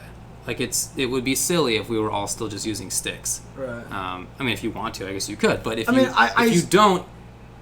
Everybody else should, by that point, have picked up something new. Yeah. I mean, I do feel like sticks do still have some advantages that some of the other ones don't, but I don't... I don't think so.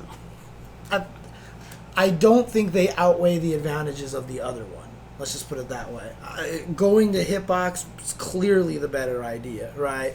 I do still think that there are some things about joysticks that are easier, like 720s I think will always just be easier on a joystick than anything else. For me, that's true, but I think pads are the easiest for 720s. Oh, that might be true too. Yeah, that might be true. But I also think that if I hadn't grown up playing stick and I had just grown up playing a hitbox, that I'd find 720s probably pretty easy.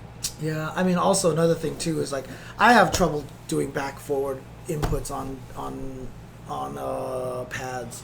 without accidentally jumping and stuff like that. Yeah, you know, but, I have those kind of problems. I think you are just used to stick. Could be. I mean, so many people play pad and they don't have those problems. Right. I'm not great at it either, but I've never built that skill. Anyway, the point is that for Evo, that is definitely true, but has nothing to do with the input method, Fabi. He says fight sticks are more durable, but that has nothing to do with the... Then pad? Yeah, because who was I just talking to recently about this? There's a player I was talking to who uses who uses the pad all the time. It was Julian. He's a beautiful dude. He says he has to go through pads all the time because they just fall apart after you keep using them all the time. Whereas you see Yipes busting out that Moss stick, which is like completely destroyed, and it still works great. Yeah. You know. Well, only the faceplate's gross. Other than that, it's great. Yeah, exactly. That's the only thing. But that's also because they're trying to design pads to be cheaper, that you can afford them. Yeah. Someone can build a $120 pad that will not die that badly. You know what I mean? Someone can do it. So there's definitely some planned obsolescence going on in there. Interesting. Tack Gillo actually says he switched to Hitbox because he was tired of buying pads. Interesting. Yeah, interesting. There you go. Oniken UK says he's been through about 10 DualShock 4s. There you go. That's crazy, dude. Oh, God. Jeez. Yeah. So I really like that Evo is trying to help spur more innovation in game input. Dude, I think we should have better stuff. I think the cross-up might be the future, to be honest with you. Having both the option for joystick and for buttons for inputs like that. I think that's pretty much it right there. I think that's one of the best ways to do it because you have both options in there, and a lot of the movement buttons are available to your right hand. And I think that is a super important thing because a lot of things require you to hit buttons and directions at the same time, and I feel like having that option available to you just right there on one hand, because it's easier. Like people have learned how to plink with one hand, you know, from two buttons very easy, but if you had to plink like this with two different hands, it's actually harder than you think. It would be hard, yeah. So like now that I can plink over here with a movement and something else, like I think that I want a cross up, because if I get a cross up, I'll be like, I would only use that for Tekken. Makes sense. Only use that for Tekken. So, oh sorry. Yeah, you were. I was thinking about being like, quit James. Yeah, I was tapping the table. I thought you were about to stop anyway. So. But this thing has the thing on there, which makes it a little bit better, but still not perfect. So, there you go. I always have to remember that. I have to remember to stop tapping the table. Anyways, yeah. Yeah, I think Hitbox is the best, but I can see cross-up being good. Sure. Because the thing about it is, what's interesting about the cross-up is if they make the 4 extra buttons in a way that, like, I can even play, like, you can almost kind of hitbox it at the same time. You know, I'd have to look at the button layout. I'll have to look the button layout, so. I don't know. Yeah, you could have some cross-hand stuff going on, maybe. Yeah. Some plausible. Going there. Anyway, there's the rules. So, again, this is not a final rule set. Instead, they're looking for open feedback, and they are intending to finalize them by October 31st of this year. So we got a month and a half, a little less than that, a little over a month before then. So if you have thoughts, then at them on Twitter. They're just at Evo, and let them know what you think. Yeah, that's also super cool that they did that too. That they're like, here's our rules, but you can give us feedback. Totally, you know, yeah. I really like that they. I mean, again, the point of this rule set is so that the rules won't matter in the future, and in addition to that, it's not like they're being like real. They're not trying to like dominate anybody by doing this. You know, they are listening to the community. It's still very community focused and all that. So I appreciate that. It doesn't feel like they're like being overlords. And I actually think this, the fact that you even say that you feel like the whole thing is well written as a lawyer is very impressive, actually. So that means they did a good job with it. Unless you were the one who wrote it. No, I was not, but I just think law is not that hard, to be honest. You'd be surprised, dude. But You'd I mean, be surprised. especially for programmers, I think it should be like basically just learn another language that you learn. It's pretty doable. I mean, it's very tightly controlled, so you know it's a programming language that you have to go to school for 3 years for and then take a big test and yada yada. So because I mean, a lot of gatekeeping involved, but it's weird learnable. because like both of them are like because laws obviously just based on a sentence in a contract can be the difference between millions of dollars for some companies. It has right? happened. But I mean, seriously, one accidental negative number instead of a plus in a code could literally just or a Boolean that. God, that just reminded me of something one of my coworkers did that drove me nuts. Okay. He wrote a backwards Boolean that basically, a Boolean is basically true or false, right? So when you set it to true, so you name your variable like sound on, right? True or false, right? Sure. He created a variable that was called sounded not on. I see. So or something like That's to hilarious. that degree, so that when it was true, the sound was off, and when me and my friend the guy that I used to play Guilty Gear with all the time, dude, we would just sit there and just be like, why is this a thing? Like we were so mad, dude. That's funny. And trust me, I had to like make UIs for all these settings and everything, and I had it backwards for the longest of time. Like, why isn't this working? Because I kept. Oh God, yeah. That sounds pretty annoying. You can also, if you have specific feedback you would like to convey directly, please direct it to mrwizard@shoryuken.com. Okay. With the subject Evo Controller Rule Set Feedback. Yeah. Cool. Okay. All right. That's cool though. Good job to them. Good job to them with that. Yeah, totally. Okay. What do we got? The matchup. 5-5 matchup. Let's see what happened in this week's. Do you want to do the 5-5 user poll matchup. first, or do you want to do the open topic, the just the general topic? What was that the we general have? topic? I don't remember now. Do you not have it listed in your? You have it in your thing, right? No. It's not in your document. What was it? Shoot, I don't even. Did we have something? Maybe we didn't. Maybe we didn't. I thought we decided not to. Oh, is that what it was? I thought we had more than one, and we moved the. Okay. I guess we don't have a regular one. Okay, never mind. Oh yeah, it was. Thou shalt not toast a good fresh bagel. If the bagel's bad, sure. Dude, that's do whatever you want so to do. crazy. Do whatever you want to do. Dude, but you know, if after it's that a good day, bagel, we talked about it. I went out and got myself a delicious toasted bagel, dude. I just was like, where from? From the DK's Donuts place. I was just like, That's fine. If it's bad donut, if it's bad bagel, for sure. Right. Well, I mean, here's the thing. That place, the quality of everything they make there is really, really good. So, I don't know. The donuts are good. I've never had their bagels plain, so I don't know what the quality of their regular bagels is. But when it was toasted, God, now I want a toasted bagel. I don't know. I actually really, really want a toasted bagel. If there's not like a Stein or a Berg in the name of the place that sells me a bagel, I'm a little suspicious about it.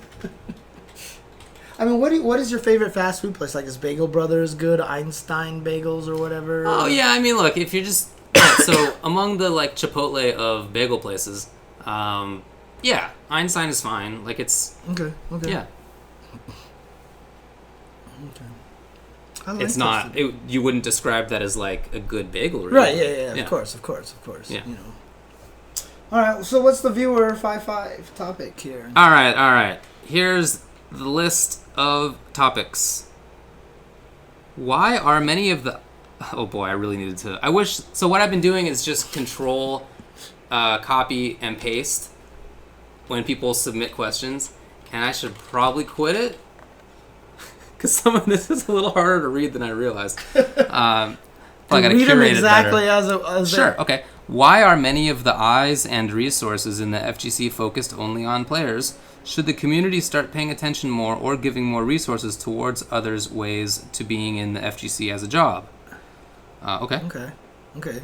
Basically saying players get too much of the focus. We should focus on some of the other people. Right. Yes. To what degree do you think in SF5 players can have a distinct style of play that they can express themselves with? Momochi said recently that he now is able to play SF5 in his own style with Colleen. Then, what's going on with September Mago?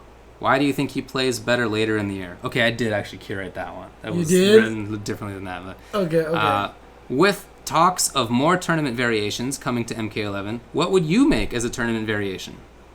And then, which animal do you want to see more of in fighting games?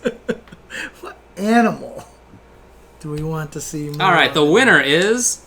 To what degree do you think in Street Fighter V players can have a distinct style of play that they can express themselves with? Viewer's choice is too long, so it'll just be 5-5 matchup viewer.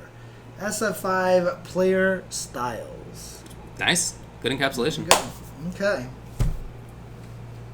Sorry, I keep hitting the table. Now I'm aware of it. Okay, well, that's step one, I guess. Yeah, So I think that you can have... I think this is very character dependent, which is, I think, the case for most games. Most games that allow for significant player expression, I think it's more about the character, because there are, in all games, even ones that have lots of expression, in all games there are some characters that sort of more narrowly focus what your tool sets are, and so and maybe that character's good or bad. Like, that's not even to say if it's good or bad.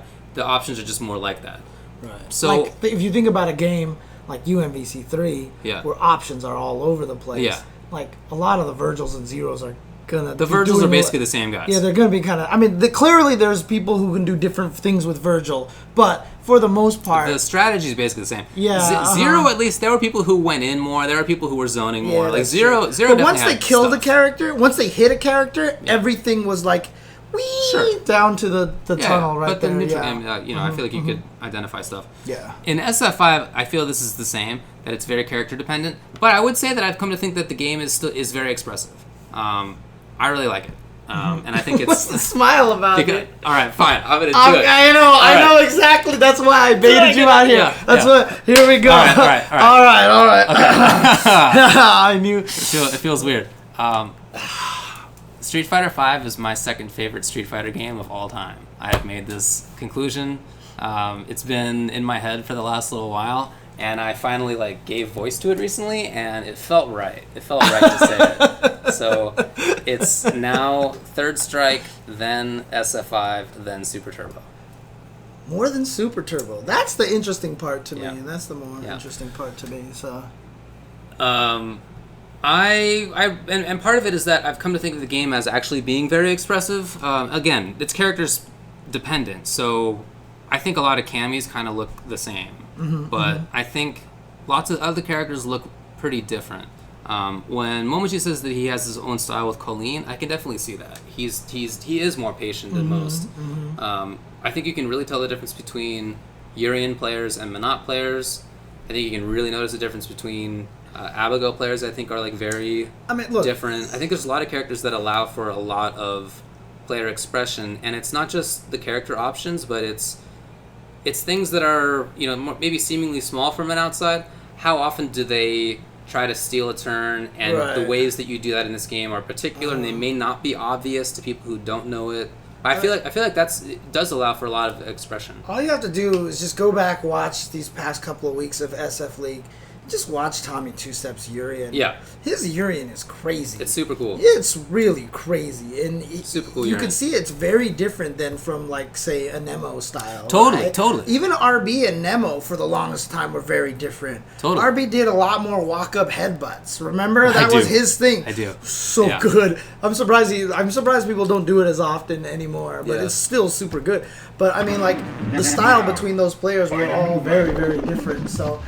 Look, I'm going to say this. If we were talking Season 1 Street Fighter 4, if we were talking even Season 2 Street Fighter 5, I'm sorry, the expression wasn't there. But I really felt like every season, the characters just got so much more interesting. Yeah, I agree. Even by the end of Season 2, Menat and Zeku being the last two, or was it Abigail? No, it was Abigail, Menat, and Zeku, I'm pretty sure it was. Once they put Menat out, she was clearly my favorite character in the game.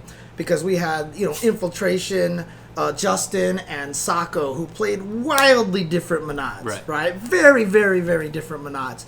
And it was super cool to see. And then Season 3 just kept getting more and more interesting with the way their characters... I thought Blanca was interesting. Yeah, I know, right? Yeah. What? Yeah, totally. Kind of thing. Yeah. And now even here in Season 4, I think Lucia, Poison, and Honda are all super cool. Totally agree. I actually think Kage is probably the most boring one. But even then, Kage is kind of cool in a different way. It's just that he's literally just, they put a character in there for Street Fighter 4 players. Yeah, definitely. They're like, here's this focus attack. Right, Have yeah. fun, you know?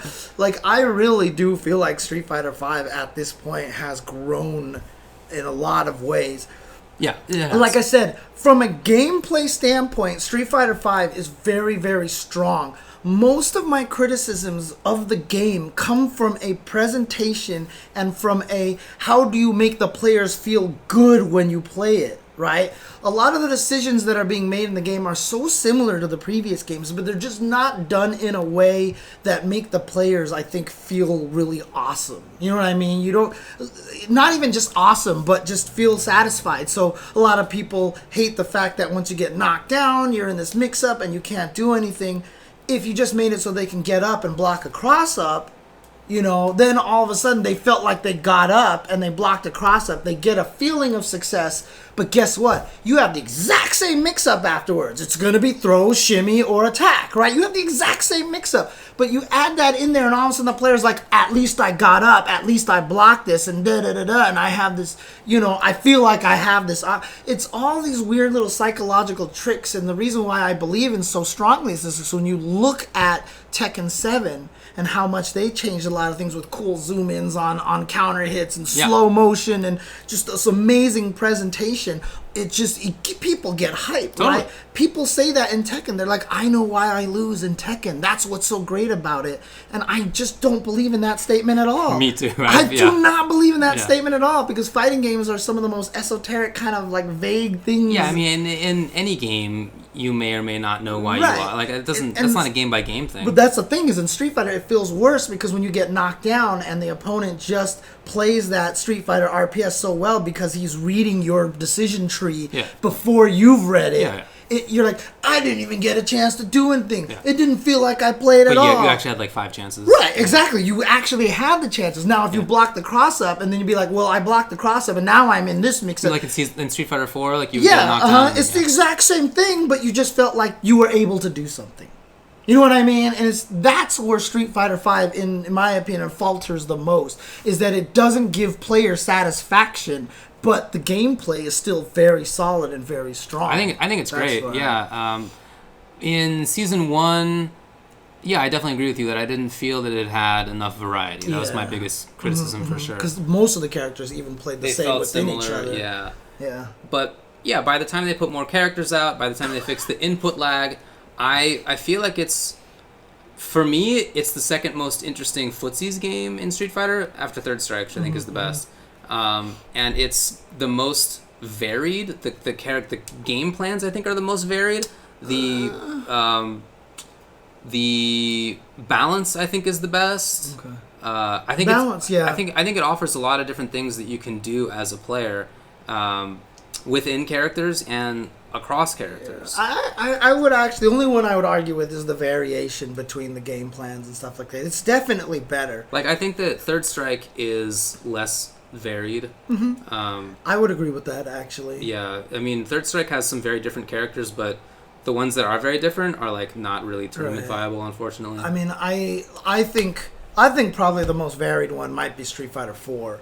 Actually, just because there's so many characters and the characters. Right, that's the thing is whether you like them or not. But I still, I still like the fact that there is. Hey, I'm Marn. I need to play this emotionally, you know, crazy kind of character. He's got that. Hey, I'm Chris G. I can do Sakura combos without, you know, plinking, and I enjoy this. Hey, I'm Dalsum, I can turtle, you got the grappler. I feel like 4 has probably still the strongest variety, just because it has so many characters, and they all, outside of having like 3 grapplers that maybe kind of overdo it a little bit. I mean, each type of character in that game had like several representatives. Yeah. So I don't feel like there was as much variety as you look at the game list and there were like 40 plus. Right. I think that's not really what the variety of the game was. There were like 8 Shotos or something. Like there wasn't actually, I feel like, that much variety among those characters. Mm-hmm. But I mean, it's certainly true that there was variety. I don't want to make it seem like I didn't think that there was. But I think that the variety that was there is also in SF5, and that SF5 also has some options, like in V-Triggers especially, that give you tools that let you do really weird stuff. The way that I really would see it is that I would agree with you if we just took season 3 and 4.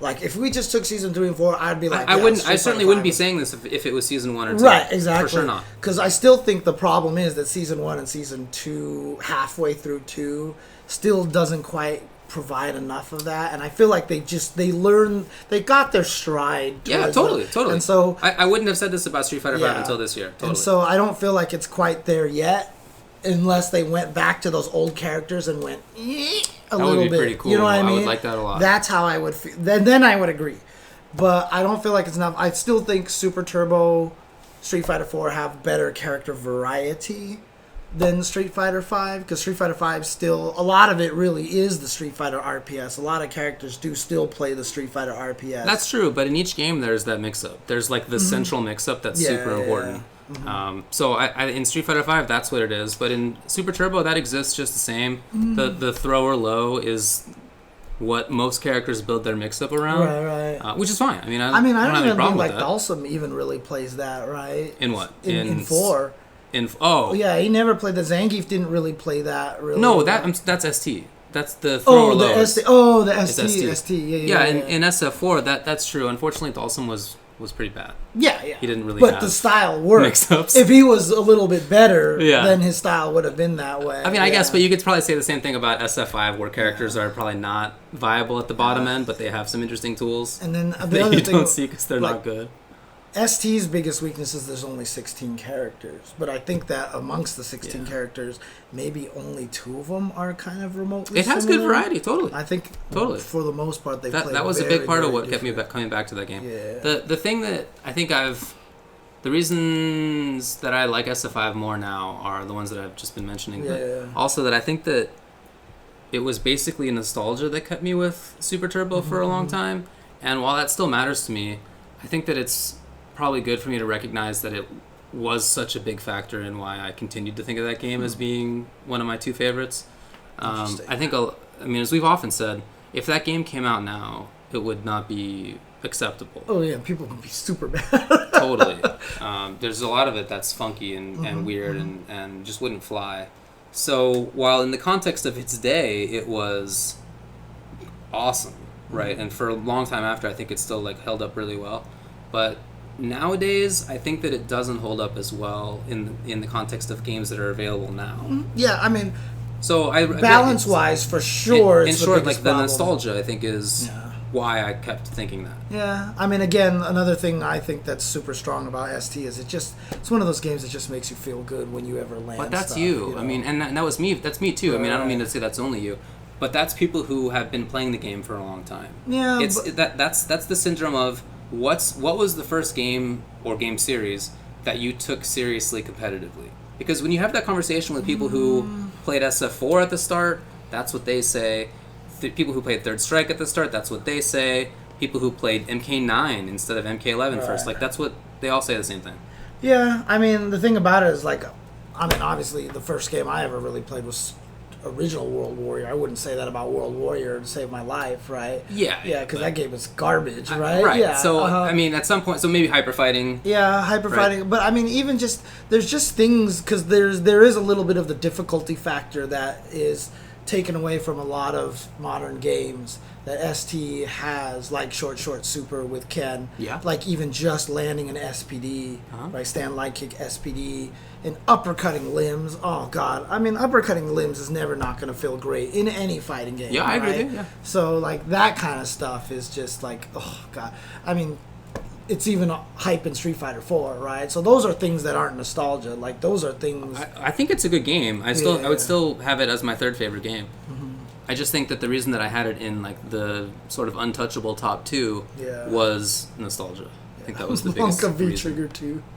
Dude, there's that one clip from Wolfgang who just like did the most ridiculous thing, dude. SPDing through a sonic boom. Oh.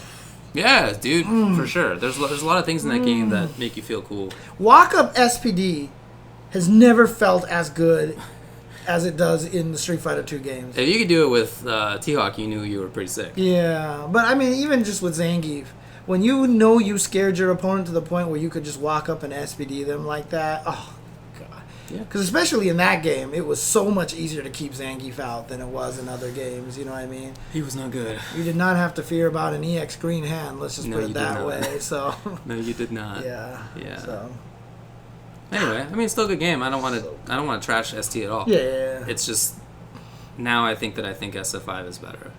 Anyway, this is all a very long way of saying that I definitely think that you can express yourself with SF5.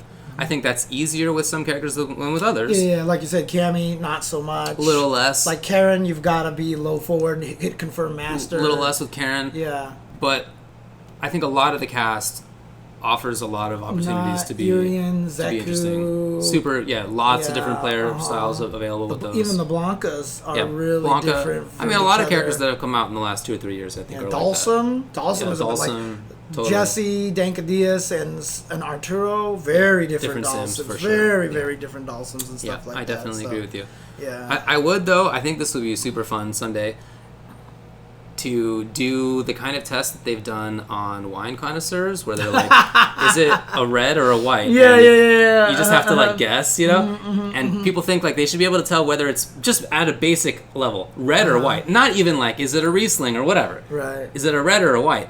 And you don't know that actually they have just put some food coloring in the red. Right. So you think it's a red. You describe it in red phrases, right? Like it's got full body or whatever. Right. A whole study on that. That's fascinating. It would be great to try that for fighting games and see whether we Across actually every could game. identify. Yeah, can we across actually? every game. Well, I mean, even just more granularly, I think certainly that I can tell the difference between, I don't know, Momochi, Colleen versus like nephew. Like I feel like I can. Yeah. But can I? I want to like have the test.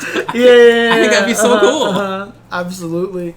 I would love to do that too. Yeah, Just that'd like be amazing. find some random online matches Yeah. that they have, throw it out, block out Who the is names. this? Yeah, and be like, which Colleen is Yeah. this? Ha ha ha. Yeah. That would actually be cool. I think that would be so cool. Yeah. Dude, we should just do that. We should do that, We actually. should do Let's that. do That would it. actually be kind of funny. Yeah, Manat, definitely. Manat, Yeah. I feel like you should be able like I to. said, this is why Manat's my favorite character in the game still, I think. And it makes me sad that we don't see her as much, but I felt like she provided the most of that kind of diversity in that character. Like, I still can't believe Justin, like, never used special moves, and somehow he could convince people who had a higher life lead than him to attack him. I know. Like, how do you even do that? It's- And he like never dive kicked, right? yeah, he was like not didn't playing do offense anything. at all. He just walked up to you, was like, I'm gonna low jab, fierce. Like, you take barely any gray health, and you're Right. like, I've got to attack this guy because Right. he's hitting. It's I know. crazy, I know. dude. It's crazy. I know. I think too that something like Angry Bird versus Infectious Zeku should be able to tell. Yeah. But can you really? Yeah. Like again, right. it's like if you were to ask some wine connoisseur before the survey, they'd be like, "Of course, I know the difference between red and white. Like, obviously, this is not even hard. Obviously. Like, how could you even test and then me you on can't. this? It turns out. Yeah, So. exactly. Or not, at least not as much as you Right. thought. I mean, it's like that one stunt that like I think it was Payless, right? They put together a fake shoe store. They named it some fancy name, and they just put in a bunch of Payless shoes there, and they brought in a bunch of people, and they're like, "This shoe design is immaculate." Really? Blah, blah, blah. Yeah. And I think people Wow. have done that with like clothing stores and stuff like Yeah. that. You know, it's always the same thing, right? So you Yeah. know. Oh.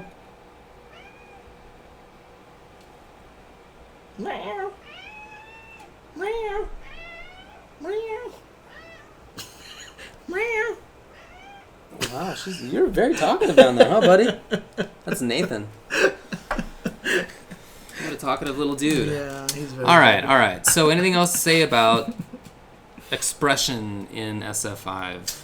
Or Yeah. any other topic on that? No, I think I agree with you. I think it's so much better than it was before, and all of the conversations of people who say that it doesn't exist in 5 is just not accurate anymore. So I also said on Twitter, just as another discussion point, that I think that the ability to tell the difference between who's playing which character is probably as much about how much you know and care about the game as about what the game's actual tools really are. Yeah, that's true. So from my perspective, I think there are some games where it's very hard to express yourself.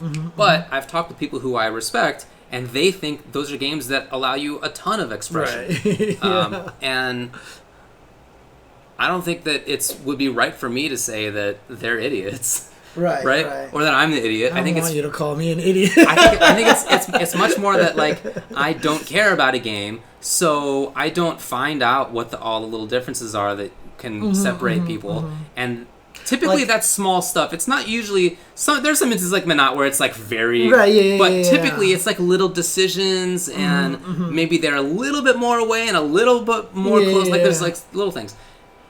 And you just probably don't see that in games that you don't know and care about. Yeah, it's absolutely true. It's true.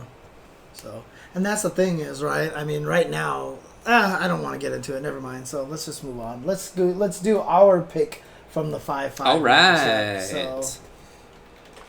And that was, why are many of the eyes and resources in the FGC focused only on players? Should the community start paying more attention or giving more resources towards other ways to being in the FGC as a job? Let's see. I'm just going to call it... No, that sounds terrible, actually. I'm going to delete that right now. FGC... contributors. There we go. Oh, God. Okay. Exactly right. Wow. Mexi Deus. Okay, maybe to go back to the previous one first. Wouldn't that be more players diversity than the actual character? What's the comment? I'm sorry that you're responding to. Right there, the red one. The red. Up on top there. But David, wouldn't that be more players diversity than the actual character? Yeah, that's what we're talking about. Okay, yeah. What we're talking about is the diversity in expression of individual players, for sure. Yeah, using the same character. Yeah. Yeah, absolutely. And again, that's easier in any game. That's easier with some characters than with others. Shout out to Evening Star, by the way. Always been supporting, so... Okay. All right. Anyway, let's talk about whether the community should start paying more attention or giving more resources towards other ways to being in the FGC as a job instead of just focusing on players. This is an interesting topic because I've got a lot of things to say about this one. And for me, honestly, I think it's... I don't think it's one or the other. I think it's a both. We need to do both. Because when I used to do the trailers for Evo DVDs... yeah. If you watch the progression of trailers that I made, it kept growing from game focus to player focus until the last one that I was doing was basically just players, right? I was just trying to highlight players as much as I can because to me, players are so important. They are the backbone. Like the FGC will grow based off of players because that's the thing. You need your heroes. You need the people that you hate. You need the people that you want to root for, root against, and fans of this. And like fandom drives all competition. You know what I mean? Like us from a spectator standpoint, right? That's so important. If we want the FGC to grow, if the concern is about FGC growing, right? That is something that's very important. However, at the same time, I was also the one that came up with the Canon Award a long time ago because I wanted to reward all the people who were contributing who weren't players, right? And so that was kind of one of the main impetuses for doing that because I felt like it was important to reward the people behind the scenes who were doing a lot of cool things. So again, I understand both aspects and I want both of them to happen. And in fact, a lot of people actually come up to me and they're like, I want to help the FGC. How do I help the FGC? And my response to them is like, what's your talent? Find a way to make that work in the FGC. It doesn't matter if you're an artist, okay, just be Richard Susanoo, start drawing, be Lynn, right? She just made an official Uniel shirt, right? I mean, how cool is that, That is right? super cool. I was talking to, it was Squall, BXA Squall. He went to school for physical therapy kind of stuff like that. And he was like, I don't know what I should do. Should I go to school? Should I keep doing this thing? And I was like, you can do both, right? Because, I mean, look at Caitlin McGee right now. She's doing a lot of the physical therapy stuff. I was like, you could be a fighting game player and then apply the physical therapy stuff to esports because that's so important right now because so many people are hurting themselves, all right? It doesn't matter what your talent is. You can find a way to make it work in the FGC unless it's literally your talent is like, I make beautiful baskets. You know what I mean? Like, I don't know how you're going to do that unless you want to sell baskets with like Zangief art on it and stuff like that, but like, if you have a general kind of vocation, you can kind of apply it. And yeah, there's so many positions. I mean, Celica, the reason why he's so good at what he does is because he worked at Pac-12 Sports, right? I mean, he literally was doing that broadcasting job. Yeah, he's behind Tenno, which is the biggest FGC broadcaster for major events now. Right. And not just FGC anymore, they do other stuff too. And so, yeah, I said that to Tuboware. That is definitely true. Tubo says in the chat, it's like, and then I was like, James, should I keep commentating? And he was like, nah, you're trash, my guy. You should stop commentating and make baskets or some shit because you're trash, my guy. That sounds just like your vernacular too. Yeah, I know, right? I've definitely said make baskets or some shit because you're trash, my guy. That is you 100% you to a T. My language. If you asked me to sit down here and try to nail down who that was, like it was a red or a white wine, I would have said James Chen 100%. I know, right? 100%. That's clearly obvious. Yeah. That's clearly obvious. Yeah. But I mean, again, there's a lot. I mean, like Potato Head, AJ Papa, like he just wanted to do streaming stuff, and that's how Wednesday Night Fights kind of even started, and a lot of things like that. You can take a lot of your talents and apply them to the FGC, in my opinion. Sure. And there's a lot of different roles out there, and that's why it was always so important for me that FGC remain grassroots. That one of my favorite things about Evo and Tenno, one of the reasons why I support them so much is because they always hire from within. Yeah. You know what I mean? They're always grabbing people from within the community, and to me that's super important. Yeah. And there's plenty of spots. So yes, while the players deserve most of the focus from a outside public standpoint, we do need to highlight the fact that there are all these different cool places that you can be to do other cool things in the FGC. I always bring up Boss Logic as well, right? Boss Logic was the guy who made the Battle Arena Melbourne.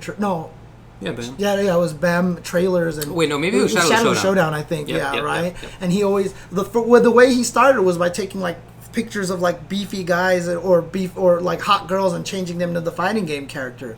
Like he would just take a person who kind of looked like Zangief and then make them Zangief, or a person that looked kind of like Jury and then make them Jury and stuff like that. That's where he got a lot of his Photoshop skills from. And now look at him, he's like the most amazing thing. He has like 200-something thousand followers on Twitter, dude. Indeed. And that he turned it into a way to make it work, and that's I mean, it's kind of like how Golden Boy is now doing the IEW stuff, right? It's just you can take it and make it work no matter what your talent is. So I think that's all very well put. I agree with you on all of that. I would also say what? James got Tim's on right now, dead ass. Okay, yeah. Celica was not a commentator. He was the behind the scenes guy. He was always the behind the scenes guy, and still is. That's what he prefers anyway. Yeah. AEW, sorry, not IEW. My bad. IEW, I think that's a union. Anyway, I think that's all true. I think that it's also true that we need to do a better job at having a framework where that's possible. So there certainly are things going on that allow it to be more possible than before. Many major tournaments now have application processes for commentators, for example, so it's no longer just about, like, are you buddies? Like, it still is, I mean, to be frank, but there's an additional route now, which is very good. And there are many, many weeklies all over the place that have at least a little stream where you can get practice, and even if not many people watch, you can practice there for commentary. When it comes to something like art, many big tournaments now do have artist alleys. So, I mean, there are these sort of some infrastructure that is there, but I think we need to do a better job on all that stuff. If you're somebody who wants to be a TO, you can volunteer. This is the way many people have done it in reality. Right. Volunteer as a pool runner. And then do that consistently enough, right? People start to trust you. Then ask for more responsibility, and eventually you're like the head TO at Evo, right? Like, I mean, that process has happened in the past. That's literally what happened with the head TO there. Exactly. I still remember the first few years that Andres would just come and just Thursday he would always get there Wednesday, and on Thursday he would just sit there and be like, "What do you need me to do?" Yeah. And we were like, "Shoot, we need someone to do this really crappy job of taking the network wires and updating." He's like, "I got it." Yeah. And he would just do that every year. This was before 2009. Right. I was there when we were both unscrewing PlayStation 3 controllers to take out their batteries. It was the worst job. Why'd you do that? Because that was the time where we couldn't allow for remote PlayStation controllers. So when we loaned them to people to play, they had to be wired. So when you took out the battery, they couldn't do that, etc. Wow. Because there was no way to desync controllers and things like that. So, I mean, dude, we had to do the, like, oh, hey, come lift 700 CRTs that are all freaking 50 pounds each, you know, like he was there year after year after year, and now he's one of the biggest people. He's one of the most important people at Evo right now. Totally. So Absolutely. there is some degree of infrastructure on this stuff, but yeah, I think it's true that we need to do a better job at building that infrastructure out. Totally. Oh, Tubo. He says Andres can't lift 50 pounds. He is 50 pounds. Yeah, he's a. That's pretty funny. But I mean, that's why even earlier this year, before Evo, I started talking about having more formal judge application. Right. You know, because I kind of want to do that as well. I would like to have the judge's spot be a little bit more of a formal position as well. We need to make it kind of a little bit like more so that people who have judging experience and history, you know, and they can like be like, hey, look, here's my resume of all the events that I've done. You know what I mean? Oh, this guy's worked at CEO. Well, he's probably knows what he's doing. He's done it for 3 years in a row. You know, I feel like that would be important. But it's not even just that one, right? I mean, we've got guys like Capwan, who is one of the most, like, nobody knows about this guy. And he's like one of the most valuable guys. He's at every freaking event. And he's the guy on the stage running over there like, you're up. Come up to the stage. You're coming up. Sit down over here. Ready to go. Bring me a match. I need matches. Go get this. Dude, he is like on every stage doing this all the time. Nobody knows who he is. And he's one of the most important people out there. But we need to let people know that this is a thing that somebody is doing, you know, kind of thing. So at the same time, I mean, some of this is going to happen more gradually. FGC's growing, but it's not growing astronomically, so a lot of the things that people want to do, it's going to be more over time that it'll become plausible. Taver says that James started by shining Vi's shoes. I'll have you know, this is going to be weird, that Vi definitely started by shining my shoes, okay? Because I was in the FGC before Vi was, for sure, yeah. Okay. There you go. Who won the first time you guys played each other? Oh, he did, clearly. Okay. He did, clearly. Like, even as a baby, it was not even a contest. It was not even a contest. So. Yeah, he was like instantly good, I'm sure. Yeah, no, he was amazing. He was amazing.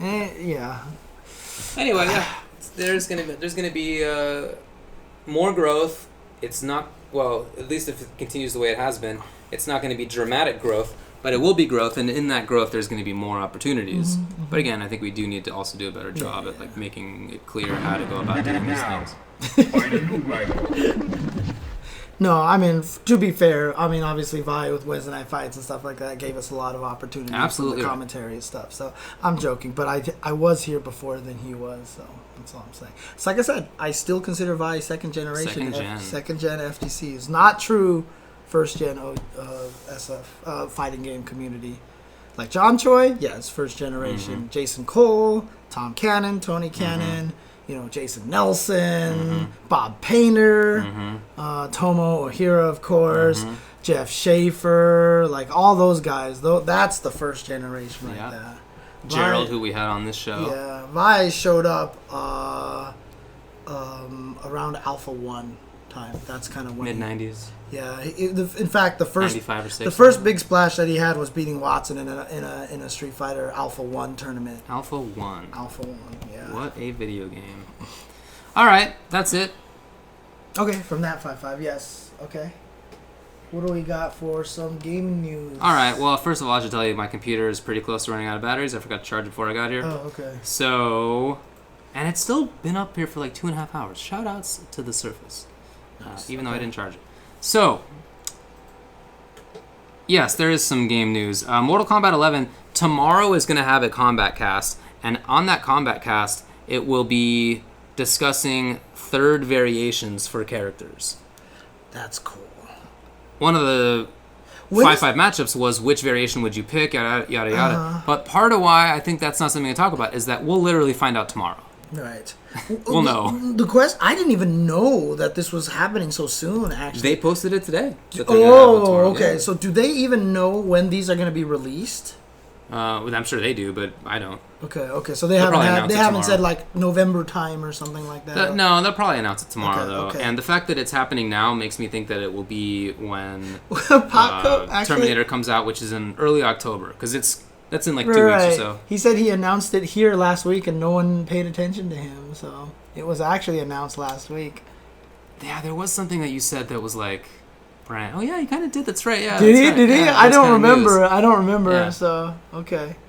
I don't remember you specifically saying Kombat Kast, but I remember you giving us the old... Salt Miners actually mentions this. He wants an Ultra Trend review of Power Rangers. I played it once early on, and I gave a very incorrect initial assessment of the game, because I only messed with one character.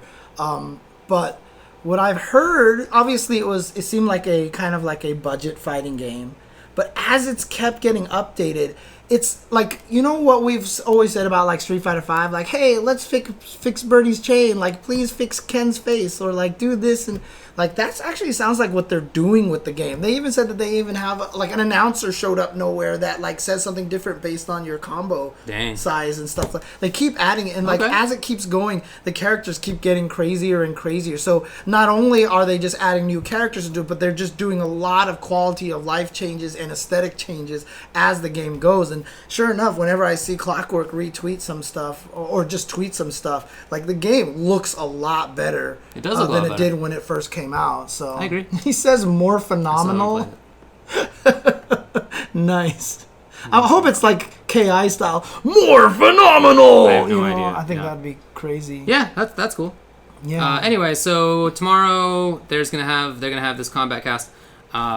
In addition, there's, I guess, going to be some announcement of a patch, because Tyler Lansdowne had a tweet that was like, people keep ducking my Jax Fatal Blow, which is currently a mid. And it's a mid that's like very good, and people are like, that should be a high, whatever. There's like complaints about it. But he said that people are ducking it. So the implication is that at least that's getting changed, and if that's getting changed, maybe other things. I don't know what's going on, Paulo. I know that more beans. That would be lame if a patch came out and it only nerfed Jax right, because then Jax players would be like, "What the hell?" Yeah, for sure. Okay, let me ask you this. Okay. And I know we all prefer buffs over nerfs, right? Sure. But apparently a lot of people are complaining about Liu Kang right now. If you had to nerf something so that he would still be strong, but not to the point where everybody's complaining about the character, what would you do to Liu Kang? He just has like all the tools, so would you just make it so that every character could call upon the ghost of his dead brother to try to distract him from being able to fight? We watched the actual original Mortal Kombat movie over the weekend. Yeah, Goro's throne has 4 armrests. You noticed that? Yeah. No, Ryan was the one who noticed. Yeah, Ryan was the one who noticed that. Yeah. Might have been Brian even that noticed. I forget who did first, but yeah, somebody did. That's some detail right there. That is pretty good. Totally. I mean, you could have just had the arms floating there, or just be like in some weird position, But they gave him 4 armrests. Somebody built that prop. Yeah, I know. Somebody spent time making that chair. Mm-hmm. Anyway, the Kombat Kast is tomorrow at 1 p.m. Pacific Time, 3 p.m. Central, so check it out.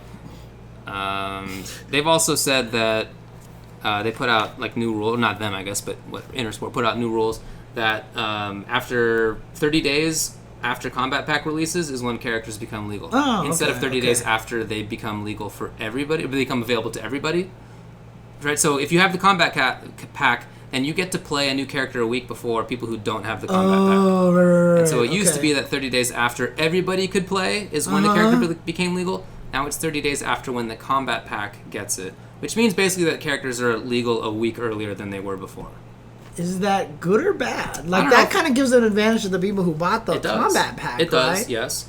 But, I mean, first of all, I'm not really that upset about that, but also, it's still 3 weeks for people who don't have it. Right, and that's the thing. It's like, are you going to learn that much more in 4 weeks than 3 weeks? Yeah, I mean, I'd rather have them be played earlier. Like, for Capcom, it's 2 weeks. Like, I don't know. I don't know if a month, 5 weeks was, like, quite too long. So. Yeah, okay. That's fair. Okay, That's fair. all right. In fact, when it comes to Power Rangers Battle for the Grid, they announced Season 2 and the Season 2 Pass, and it will have James's favorites, Doggy Kruger, Quantum Ranger, Jackson Majors, and Daishi Yeah, for pretty much. $14.99. Yeah, Daishi is just another one of those crazy. I can't even make this up. Jackson Majors doesn't exist. Oh, did you just make up Jack? Because I was about to make a joke that's like, what, is he like Jackson Briggs, you know? Like, he's exactly like Jax or something? There's no Jackson Majors. Jackson Majors. But there is going to be a Season 2 pass. It'll be $15. And as you said, I mean, every time I see that game, it looks like it's stepping it up. Yeah. So. Cool. Awesome. Community news. We've talked about a bunch of this already, but... I do want to just do a quick shout out Okay. on the community side of things. You got it. Again, I think we've mentioned it before, but if you can, make sure you check out Offcast's videos. He's been doing a really good job with the videos that he's been putting out. Really, really cool fighting game content, you know. It's weird, too, because like there's this weird trend on YouTube, though, that, you know, you'll give a content, you'll talk about a debate, and then they never really kind of commit to one side, and they're like, what do you think at the end? And it's just, I don't know, it's kind of weird. Sometimes I just want that. They want engagement. Yeah, of course. But like, there's sometimes I just want the guy to just be like, "This is how I believe it is," but sometimes it doesn't happen. They want your YouTube posts. Yeah, That helps out. Okay. Also, if you're listening to this, No. give us an old comment on the YouTube channel. Huh? Why don't you down there? Let us give us your thoughts down here. Exactly. And by the way, no, Choice Sauce. What was the Uniclear Loke test changes? I did not see anything. Offcast. OFFCAST. Is he 0? I can't remember now. I don't think so. I'll have to double check.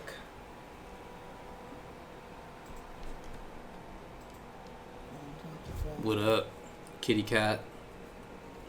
What up? I had Nathan come onto my stream. What Yeah, up? it's just OFFCAST. I had someone on my stream watching, and Nathan came up to me, started rubbing my arm and my elbow, and I would lean down and he would rub my head and stuff, and he was like, I've never seen a cat be affectionate. And I was like, this is the bad anti-cat stereotype. I bought into that for many years. That's right. Yes, you were one of them. I was. You were. Because I had only known cats who were standoffish. And not that many cats, but the cats that I knew were jerks. Or just, maybe not jerks. Maybe that's too harsh. They didn't want to be affectionate, though, for sure. Yeah, they didn't care. And it wasn't until one of my neighbors got a really cool cat, and this guy got these cats that I had met cool cats. Right, yeah. And now I have my two cats cool would cats. just walk up to you and just be like, hey, can you scratch me, Just please? like this. Yeah, exactly. The propaganda from Big Dog. Dude, what a good way to phrase it. Thank you to Yoloni McSwaggerelli. Yoloni McSwaggerelli, also an excellent I can't believe that fits as a Twitch name, by the way. I That's know, so long. right? You want to discuss this next thing? What is the next thing? I thought Eternal Star on Twitter had an interesting thing that he pointed out. Okay. Which is that fighting games are doing okay for fighting games, I want to point out, on PC. Can you click on that thing? Because, again, my computer's about to die. It's got a tweet from him right there. Yeah, right there. This one here? Yeah. Oh, yeah, okay. I didn't see the other part. Okay, so it says, fighting games are doing pretty well on PC. It's really baffling Tekken took this long to hit the platform. Also, MK11 is doing almost 50% better for player peaks than MKX was doing at the same point in its lifetime, 5 months after release. So click on the link here, and again, keep in mind, this is for fighting games. So it's going to show you the performance stats on Steam for fighting games, which are these. Now, the spin on this is that these are good numbers. I mean, in the context of, like, other competitive video games on the computer, this is, like, less than a rounding error. But for fighting games, I think this is pretty cool. Pretty cool right here. Okay. Thousands each. I mean, it's been in the past hundreds each, literally. Right. As somebody who's been playing PC fighting games, and I've wanted to, like, help grow that, right? I've wanted that to grow. I've been paying attention to the numbers over the years, and it's definitely been growing. So. Okay. Cool. Yeah, I mean, the one thing that concerns me a lot is that a lot of times when I'm looking at numbers, when I'm trying to raid people on stream, this fighting games just don't get a lot of views. It's a niche genre, dude. Yeah, for sure. It's definitely a niche genre. I mean, Honestly, I think Tekken is always consistently the highest. Mm-hmm. Okay. And then Street Fighter. Street Fighter and Tekken kind of alternate back and forth depending on what's going on and who's streaming. Yeah. Right? But I feel like Tekken tends... And even when I personally stream fighting games, Tekken always gets me... Yeah, I agree, Nathan. Yeah, Tekken does get me more views. Yeah. Does it? Yeah, it usually does, Tekken. But I think that's just because everyone wants to see me get mad. And it's kind of interesting, too, because like I don't get as frustrated as I did before playing the game because I understand the game a lot more, but I still kind of feel like I have to be a little bit more angry. You're playing a character? Maybe. Oh, maybe. no. I don't know. Might be happening. So, dang. Game is fun, though. It's hard. It's hard. Average concurrent players is the next tweet. Tekken is 3,000, MK is 1,200, Street Fighter 5 is 1,200, Dragon Ball Fighters is 1,100. Okay. So, again, these would be rounding errors for many other PC games. Dude. But for fighting games, these are better numbers than before, and that's good at least. Dragconius has the greatest response to this whole thing, which is, imagine how much better they'd be doing if netcode wasn't so terrible. Whew, boy, it's so true. I'm sure it would help. It's so true. MK's got great netcode, but the others are not. Yeah, I already said, dude, if I can get a bunch more subs before September's over, I'm going to turn October into Techtober, and I'll just be playing Tekken all month. But we'll see. And then it's Super Arcade's last week. Oh, that's It's rough. Super Arcade's last week. They will be closing down. What is it? Saturday, I think, is the last day. I think they're just closing at the end of this month, basically. So whatever September 30th is. Well, I saw that Watt said that last Sunday was the last Sunday. Oh, really? Okay, so it is Saturday then. So okay. I think it's Saturday. But yeah, that is a bummer. To be honest, I've only been there once since it reopened. Really? Yeah. Okay. The Super Arcade drama has coincided with me not wanting to go to locals, as I've talked about. I haven't wanted to go to locals because my inability to control my hands made me not want to be in those situations. Yeah. But now I actually am going to locals again, and I haven't been to Super. Sort of that window just opens for me a month ago, 2 months ago, and now Super's closing. Yeah. So, I mean, I wish that I, in retrospect, had, well, for many reasons, I wish that I had taken care of this much sooner. Right. But, it would have been nice to support them as well, I guess. And I've seen a lot of things that Watson's been talking about. It's not even necessarily like a financial issue either. I heard he's been breaking even pretty decently, but it's just, Azusa is just such a... What are you doing? Azusa is just so annoying to deal with, and it's just... I don't know, it might just be more trouble than it's worth, kind of thing. And, probably just never quite got back up to what he was hoping it would be, because he really wanted it to get to that level again where he was able to, be one of the leaders in weekly tournaments and stuff like that. And it just never got to that point. Yeah, well, we talked about it several times when they were coming back. We even had Watts on the show. Dude, there was even that one guy who wrote this totally fake article about it, talking smack about the arcade, where he was like, "Oh, half the machines don't work and they're off." Dude, I've been there. The machines clearly are always on, and they're actually working. So There's no way Watts would not let them work. Yeah, I don't know what the hell that guy and they had to get that guy to apologize and everything like that. I think it was just a campus paper. Yeah, I don't think it was some big newspaper, but still, it's up to do. Yeah, the location was a little awkward for sure. So I'm really sad because I wanted to go there before it closes, but I don't think I'm gonna be able to unless we go tomorrow night or something like that. I'm up for it. Okay, maybe we'll just go tomorrow night then. Okay. Because I'll feel really terrible if I don't get a chance to go there and talk to Watts before it closes. Okay, let's do that. Yeah, it's a big bummer. But the scene is quite different, than it was years ago. Even when Super was popping in, what was that, maybe 2012, 13, something like that. It was a big deal. We have... first of all, it's not like the scene. It's not like LA or SoCal has a lack of weeklies. at that time, Super Arcade was the home of the biggest weeklies, but after it closed down, there were other places that popped up, right?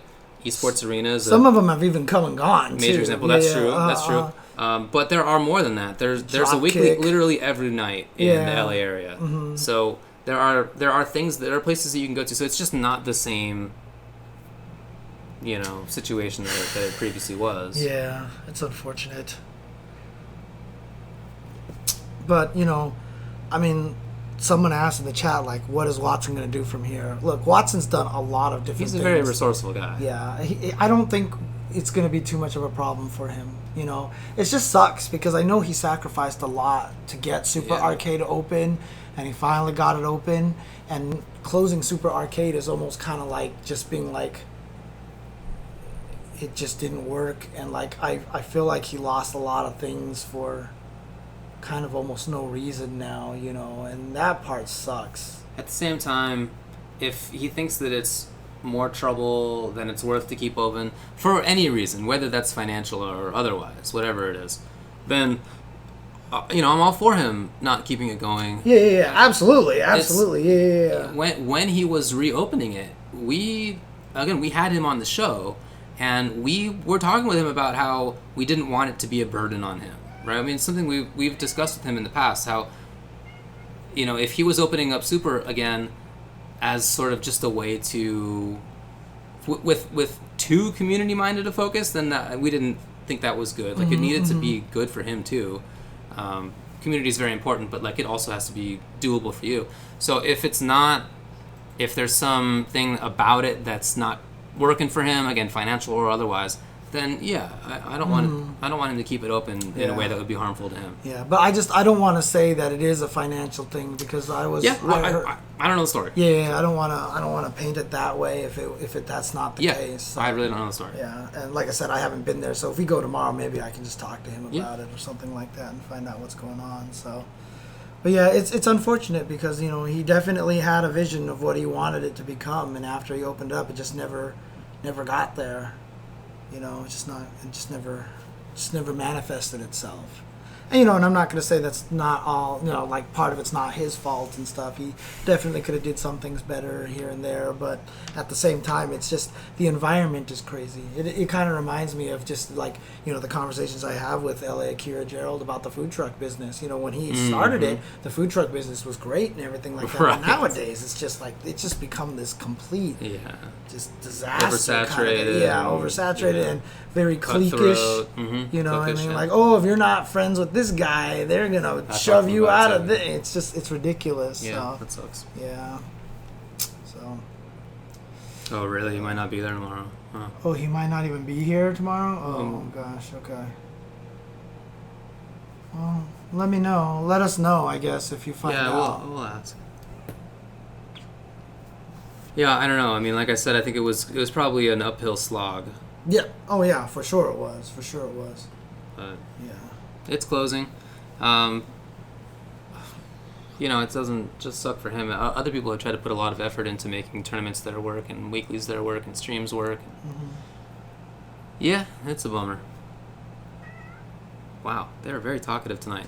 That's all I have for news. And by the way, my computer just shut down as well. Oh. I also not only forgot to charge the tablet, but also forgot to stop the player from playing. And so all this time it's been like playing video. Grabbing the yeah, okay. That's using right. extra battery. Gogeta's out now. Gogeta's out. Oh. On Dragon Ball as well. So. Okay. Yes. I haven't seen much of him. I've definitely seen a few clips of him, but I don't know much about Gogeta, unfortunately. So. All right. Well. I guess that's it. Okay. It's been interesting. I have a roommate, and he's been picking up Tekken. Right. And in the last 2 weeks, he's actually gotten into champion level. Nice. So there you go. I've just been going around through so many different decks just to see if I can, because I just kind of want to make an optimal for all of them. I finally made a Wesker deck just to see. Basically, I'm doing it for research purposes. I'm trying to. Why are you shaking your head at me? You can't build an optimal for everything. Oh, I can't build an optimal. I'm just talking about, like, I'm trying to make a good Wesker deck. I'm trying to make a good... They can't handle every situation. What I mean is that you don't have enough cards for that. Yes, I don't. But I still want to build a strong enough version of it so that when I use it, I want to see what I'm losing to. I get the idea of that. I'm just saying it's...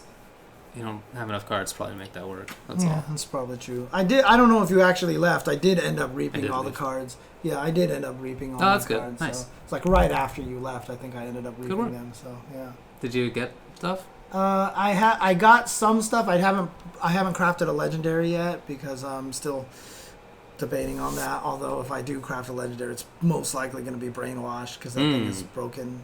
So. Yeah, I've been playing it too. I just today made a new Dark Destruction deck with Wesker that uses some of the new revenge-based cards. Yeah. It's an interesting situation right now for that game because it really has come down to a very fighting gamey kind of thing. It makes me think of like MVC2 where you clearly have the three teams, that kind of do the triangle, right? Yeah. Wesker, Rathalos, and Morrigan. And it has to be the Morrigan 4 deck, by the way, the Forrigan deck or whatever you want to call it. It's like that triangle right there, and then Ryu Shinku Hadouken is like the spiral team. It's just kind of sitting off to the side. That's not quite in the meta, but it can still win if you're good at it. If you do it right and stuff like that.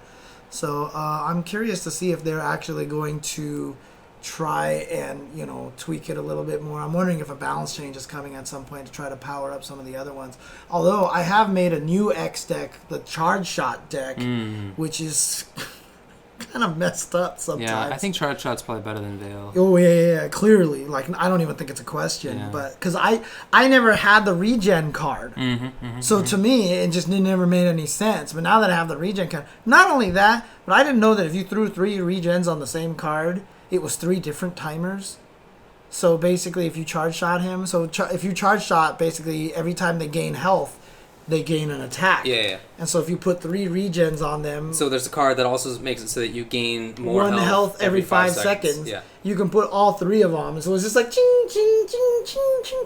Like Olaf actually showed me a picture that someone did that to him, and he took a screenshot of it by the time he died, and it was like 55, 44. Wow. It was just like... Okay. Now, obviously, that's not the best strategy for it. You actually want to spread the love. Of course. Because that's the whole point of that deck, right? So it's interesting because I know you're not a fan of Felicia, but like the Felicia card with that thing is super good because I was fighting a Wesker. I fought a Wesker in ranked. I didn't even mean to play ranked. I didn't even know I was playing ranked. Okay. I hit player match, but I must have fat thumbed it and I went to a ranked. That's great. And I fought against a Wesker who's destroyed me every single time, and I was playing and he was like destroying cards and doing all this, and I was getting annoyed. Played Felicia. He can't destroy anything anymore because they're all 6.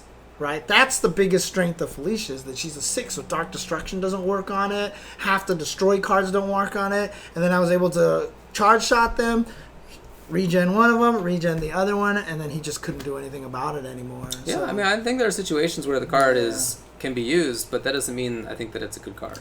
Yeah, I mean, I've lost a lot of games to Felicia's too, so I think, against Felicia? Yeah, against Felicia. Wow, that's almost never happened to me. Yeah, that's happened to me a lot. There's been people that I've been fighting, and then they throw out the Felicia, and I'm like, okay, now I've got to try. And then they played that Ascension thing on it, and there was just clearly no way I could stop the flying, and I was dead. With Ascension, which makes it so that if you have 3 cards out, they each become a 3/6, and also they have flying. If all 3 of them are there. If they're all there. That card has ways where you sort of theory craft that it's going to be useful, and if everything comes together, then it's great. It's just not likely to come together. Right. So unless you have 3 Felicia cards. Well, I guess, but that's big opportunity cost that you should probably have spent on other stuff. In a game that's about managing randomness, I think it's not a good way to build a strategy. Yeah, for sure. That's all. Yeah, but I think, like I said, there's a lot of every time I fight a charge shot deck, it is one of the most crucial cards in that deck. I think charge shot's all right. I think charge shot's okay. Okay. Not up there probably with the other ones, but flying was broken at first in season 1 when it started, but I think people are starting to figure that out. And not only that, but they built a lot of anti-flying stuff in the green deck, who used to be the ones that got mauled by flying. Wesker still gets mauled by flying, but I think that's correct. Because I think that's like his only weakness. He needs to have a weakness, yeah, he needs to have a weakness. So I think that's okay. Although, I mean, it's sad because, like, I built a Wesker deck and I went instantly to A5. I was at B2, like, back and forth, build a Wesker deck, boom, A5. Yeah. It's been harder to win there because now all of a sudden there's 7,000 Rathalos, and guess what Rathalos does? Flying all over the place. So it really is just kind of in that meta right now. It really is just that triangle between them. And so I'd like to see them do something to try to tweak it a little bit more. It would be so cool. We were having this conversation on Twitter. If there were a tournament mode in it that had it be so that you come into the match and it shows the opponent which like faces of the heroes you're using, not the cards, but just like the hero faces, and then you get to make your pick on which of the 3 decks that you've brought in based on their 3 potentials, and so you start a match in basically a blind pick among those 3, and then if you lose, you get to switch decks. And it's 2 out of 3. So that way you can at least manage the matchups a little bit. And also, which I think would make it a lot more interesting. I actually even wouldn't mind if they pulled like some Magic the Gathering side deck kind of stuff, right? So like, let's say you pick your heroes and you see the matchup. You can then just have the option of having like 5 cards particular in your deck already marked to be swapped out, and then have replacement side decks of 5 cards. So that way you're like, okay, I'm going to fight this guy. Boom, they picked Rathalos. Shit, now I need anti-flying stuff. Let me swap in 5 cards, these 5 cards, the 5 cards you've already designated as these swappable ones, and doing that. Because apparently that's what you can kind of do in some Magic tournaments or something like that. I think there would be a lot of cool things like that. So I think that there's a lot of ways to make it cool, but 2 out of 3 would be really good, especially in a game where matches take like 2 minutes. Sometimes it's 1 fast. minute. It's fast. Yeah. It's fast. I mean, there have been some matches that I'm like, I literally played a match where I was like fighting against Morgan, who just had the perfect pick against my Wesker, right? So I was just like, okay, I played all this card, I had all these units, and then I had all the expensive units in my hand and 1 destruction card, right? And then she threw out like this, it was Devil Trigger. She threw out a Dante. Dante sitting there. I threw a destruction card on it. She triggered the Devil Trigger, which sets it to a new card. So I wasn't destroying it anymore. And I just looked at my hand. I was like, surrender. I just like that. It was literally a 30-second match because I knew I was dead at that point. So yeah. Mono started a GoFund. Yes, that is absolutely true. Mono, who is the head TO for First Attack, started a GoFund. I don't even think he started it. One of his friends started it for him. I'm gonna put it in the chat down here. But basically, he started a GoFundMe that was for his sister, who is suffering from cancer right now and has had to go through a lot of treatment. So if you want to help support, I will put this down here. It is a long URL, so obviously not going to be the easiest thing to get out there. So you can see it down there. If you're down for going there and typing it out manually like that, it's right there on the screen. Even in the first 2 days, he's already gotten a lot of support. Yeah. Look, Mono does so much for the fighting game community, especially in Puerto Rico. I mean, he's met with like the country leaders and stuff, and to grow the things. And I'm sorry, the territories leaders. You're right. Sorry, my bad. I need to keep fixing that. So. But like, it's just, he's been doing a lot of stuff, and I think that's really important. And he's done so much. If the FGC can give back to this guy who has given so much to the FGC, I think that would be a wonderful thing. So there you go. Yep, sounds right to me. All right. Oh, I got the Johnny announcer pack in Mortal Kombat 11. Yes. That means that I finished in the top 10% in Towers of Time. So I've been actually grinding Towers of Time. But you've been doing the computer plays it for you thing, right? Yeah. Of course. And then each tower has like a final boss that usually the AI can't beat, so I have to come in and beat it, but then it's back to the AI. I copy-pasted that, DJ Blues. I definitely didn't type that out, yeah.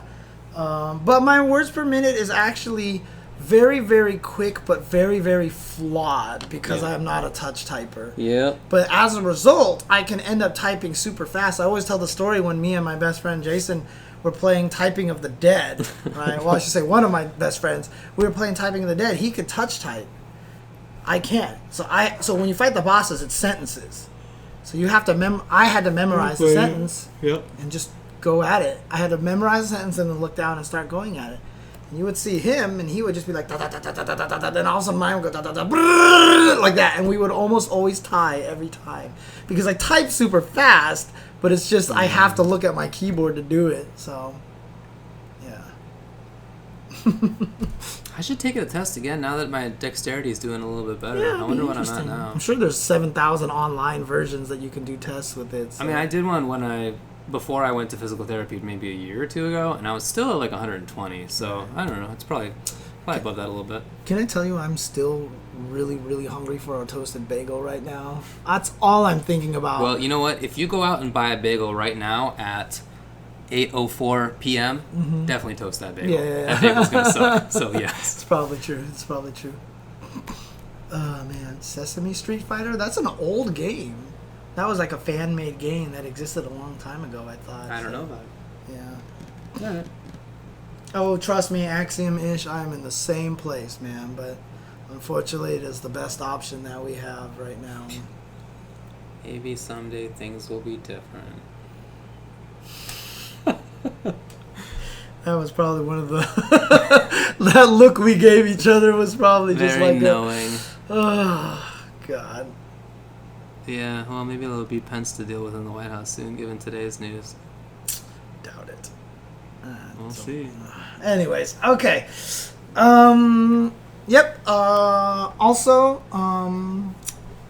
if I wanted to add an animal to a fighting game, it would 100% be a goose now. A goose. I watched you play Dude, the that goose game game. is so it good. looks hilarious. So good. It was I think I'm like 80% through it already. Okay. So, but outside of that, it's been everything I've wanted and more. Yeah, like, it looks it's so funny. just freaking, like, I've never, like, you know me, I don't like being just like an asshole to other people, but like that let out my inner asshole, and I was able to like trap people in garages and lock people out of gates and just like scare a poor little boy by honking at it until it like ran away and stuff. Oh god, that game was. I mean, every time I see it on stream, it's got like 3,000, 4,000 people watching. Nice, that's awesome. Such a good. It just makes me wonder what the backstory was. Like, was the game developer just walking down the street one day and was attacked by a goose, and they're like, "This goose, this goose," and they're just like, goose are they could be jerks. It's and I hope they come out with DLC for it, like just more stages, for Untitled Goose more game. stages and stuff like that. I think that would be absolutely awesome. So, but yeah, fun game. I mean, I was planning to do more Phoenix Wright stuff tomorrow. Maybe I'll do some in the afternoon. But if we decide to go to Super Arcade, we'll see. We'll find out. I'll let you guys know. So, lots of people like talk to Prague. You know, Producto, he's always talking about how much he hates geese and how much they've attacked him. And Geese stuff are like actually that. jerks. Yeah, They're they can terrifying. definitely be dicks. They're terrifying. Yeah. And although I have not been attacked by a goose, I know people who will have as well. Yeah. And they've said that it's like geese are really strong and their beaks really hurt, and it's like actually pretty scary. There's actually the origin story. Oh no way. Okay, so people think game development means you get to play games all day, but they're wrong. It means you talk about geese. Okay. So there's a comment says, let's make a game about this, and they uploaded an image of a goose. Okay. And then it says, best thing about a goose is the bit above their nose. I think it's their big chest. It kind of pokes out a bit, then goes concave underneath. And the other guy, I think it's their big feet. And then Michael, it's really crazy. The nose and legs are bright orange. Nico, honking noise. Michael, the whole animal is just two colors. It's crazy.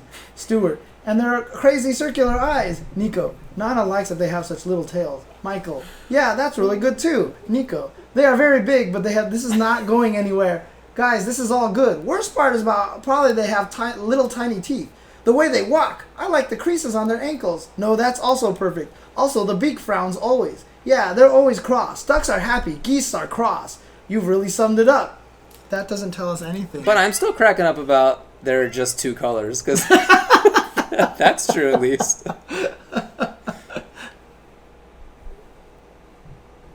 Okay. Meow.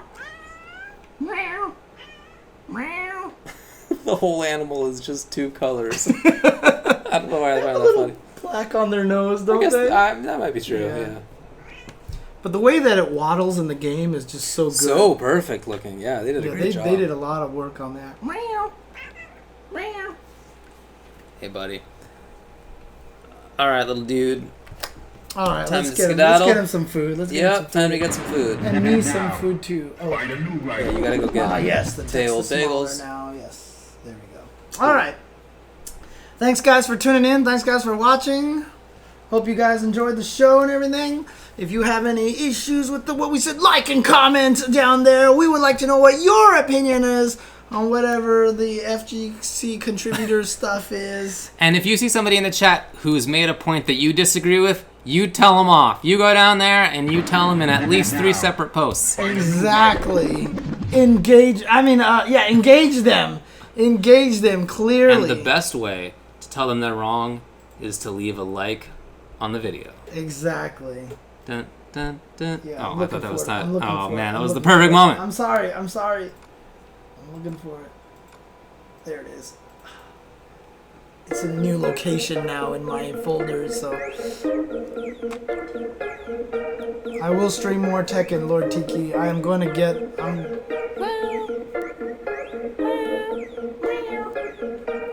It's really more of a W start than an M start. Yeah. Yeah. It's really not meow. No. I don't. Well, what was it in? It's like in Japanese or Chinese. It was something completely different. I know dog barking in like Japanese is like wan or something like that. Wan? Like, won, won, won, or something like That's that. great. Yeah, That's great. yeah. Onomatopoeia is so silly. Yeah. All right. Okay. Oh, later. Nyan, that's what it is, of course.